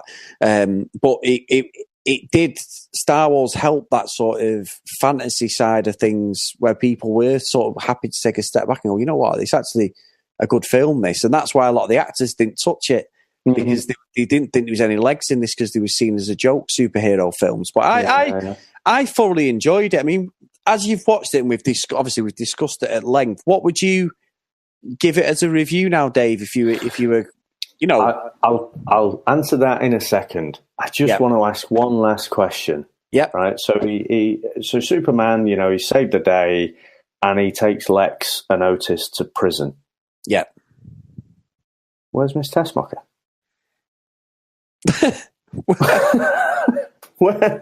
What's he doing with her? Is he sort of maybe holding her back? Just again, Superman fun time, or what's going on there? Well, no, because of this deleted scene where I said he rescues her, she gets a free pass because she saved him. Yeah, she redeemed herself. But obviously that doesn't make sense, because in the second one, as soon as Lex Luthor gets out of jail, she's with him. So it doesn't really make sense in what's going on, but that's why she's not there, because that scene actually explains it. I'll have to send you the scene. I'll have to record it or something. Yeah, possibly. Some of all these little niggly questions will probably... I will. I'll sit in front of me telly and record them for you, Dave, so you can... Yeah. So I would have to say, and I think I said at the top of the show, it's really difficult to watch this without those nostalgic lenses on. I'd have to go a full sort of 4 out of 5 Superman capes, I think, for this one. It just, despite, and we've had a bit of fun, haven't we? We've laughed about some of the inconsistencies, some of the effects and what have you. But in terms of, a movie just invoking that emotional reaction, getting the hairs on your arms standing up, it's still, many years on, it still did a lot of that for me. I would say I was going to give it a 3 out of 5 Superman capes, for the simple reason I hold the second one in such high esteem. It's a lead on to it, and I thought, because it was so slow, and even when I was a kid, irrespective of watching it now, the first one was sort of like, if I was going to watch them all, and even the third one, I like the third one, which is seen as a bit of a joke one with Richard Pryor, but I like the fact that there's no need to build the character. The first one builds the characters up, but there was so many holes in it then, like the scene with Lois and that, where I would literally just fast forward it when it was on video or DVD, thinking, I'm not watching this, that I can't look past that. So for me, I would give it a 3 out of 5. It's the spine-tingling music and the score, for me, is better than Star Wars and stuff. As much as I'm a massive Star Wars geek and love it all, for being something so synonymous. But I mean, like you said, you were right. People go, is that Star Wars or Superman? You know what I mean? Because they sound so close, and it's the same composer. But I don't hold it in as much esteem, which is good because we've talked about it. I've had a good laugh and I enjoyed it. But if you said to me, which one would you watch again? I'd always go to the second or third. I would never the second over all of them. But in the same respect, I just don't hold it in such a high regard. Sure. And I think that brings me on to, so what we said is when we've got these nostalgic lenses on, you know, would we really, for say our kids, would we recommend that they watch it? And I think if I was to put it up against today's movies, I think I'd be more down like a 2 or something like that, because it's a long movie.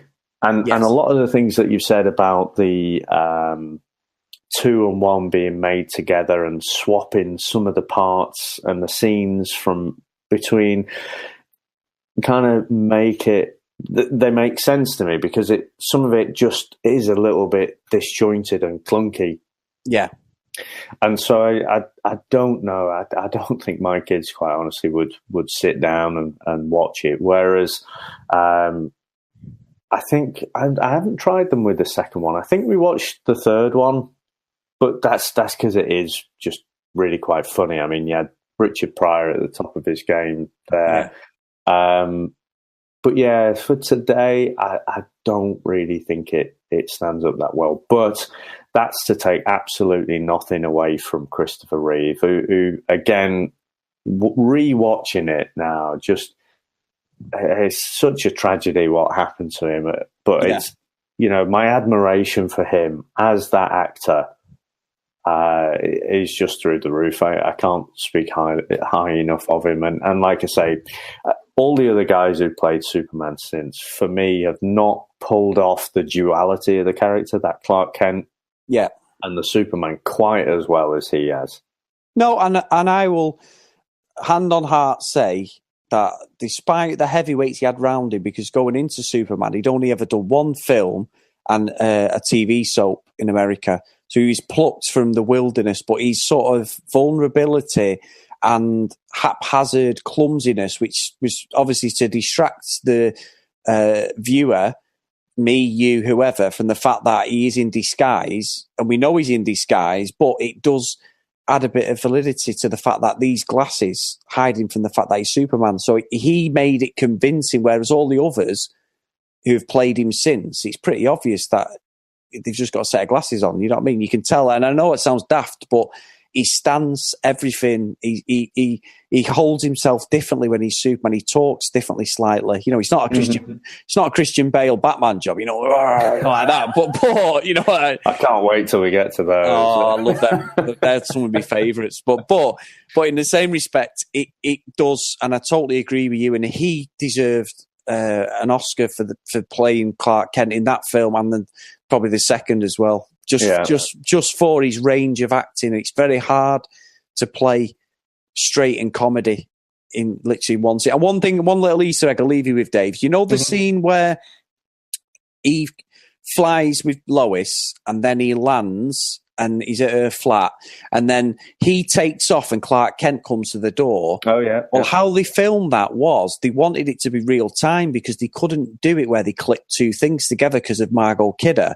So when he flies off, that's actually a cinema screen of Christopher Reeve going to fly. Right. And Christopher Reeve is at the door and then knocks. So he gets a cue that he's flew off, and then she walks away, but you don't see, obviously, the screen, and then he knocks. They had to do it simultaneously, so it looked like he flew up and just flew straight up the stairs sort of thing and knocked on a door, and that's how they did it.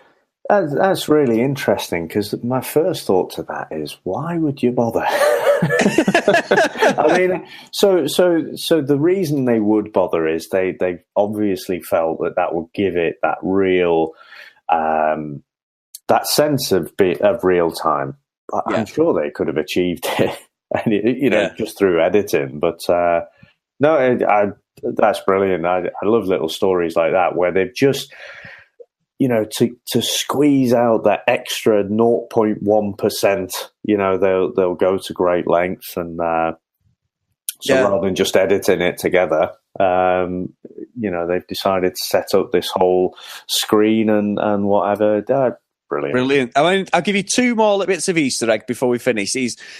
To get Superman in shape, he was too skinny, Christopher Reeve. Yeah. Because he was at Pinewood, the man who got him up from 170 pounds to 212 pounds, bit of trivia for you, Dave, was David Prowse, because he was a bodybuilder who was obviously Darth Vader. Or, obviously we know... The Green Cross Man. Yeah, the Green Cross Man. He actually was the one who trained Christopher Reeve, because he was filming Star Wars at the time as well and had to be in peak condition. So he got him into bodybuilding and built his body up.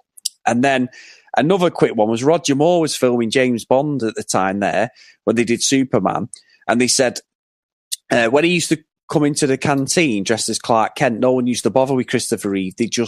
No one was interested. But as soon as he come in to have his dinner dressed as Superman, he said all the women were all over him. He said it was Roger Moore used to say, I wish I had that suit, because they was just swooning over him. He said it was so effective that he knew he was the right person to play the character. I think old Roger did all right as well. He's a legend. I mean, like I say, he's a good-looking bloke, and in that suit, I'm not surprised he had the women falling over him. No, that's brilliant, that, Dave. But yeah, so are we all right to wrap this up, Dave? So let's wrap it up.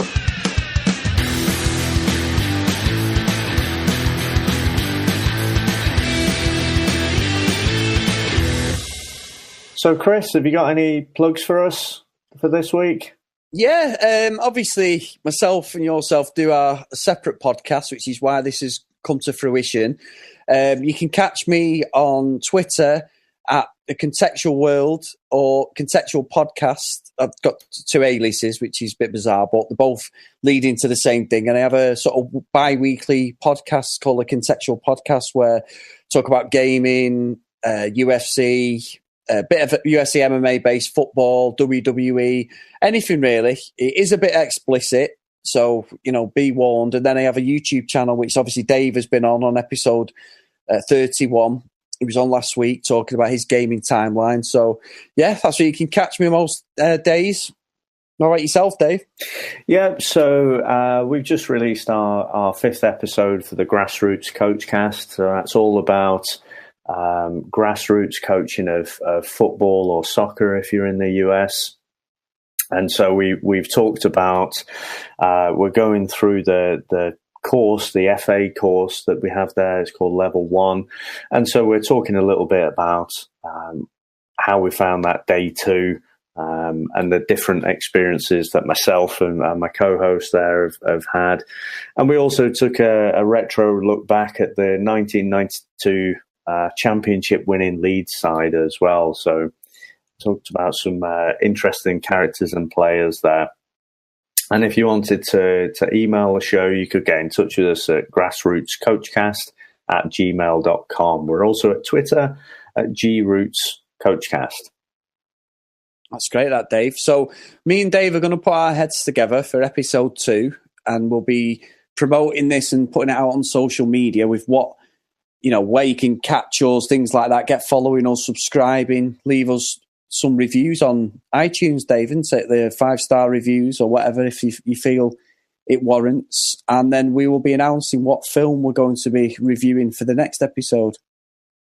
Yeah, we absolutely do love those 5-star reviews. So, yeah, that would be lovely. And we'll read them out on the show as they come in, hopefully.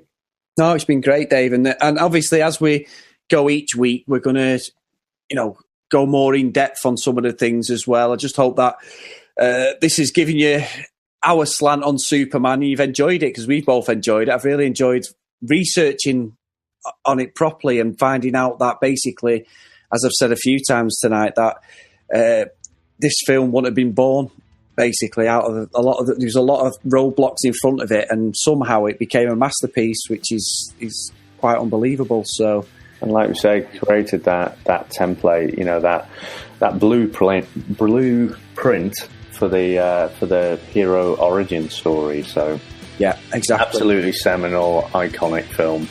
No, great. So Yeah, thanks everyone. This has been the first episode of Comics in Motion, and we will see you next time. Cheers, guys. Bye.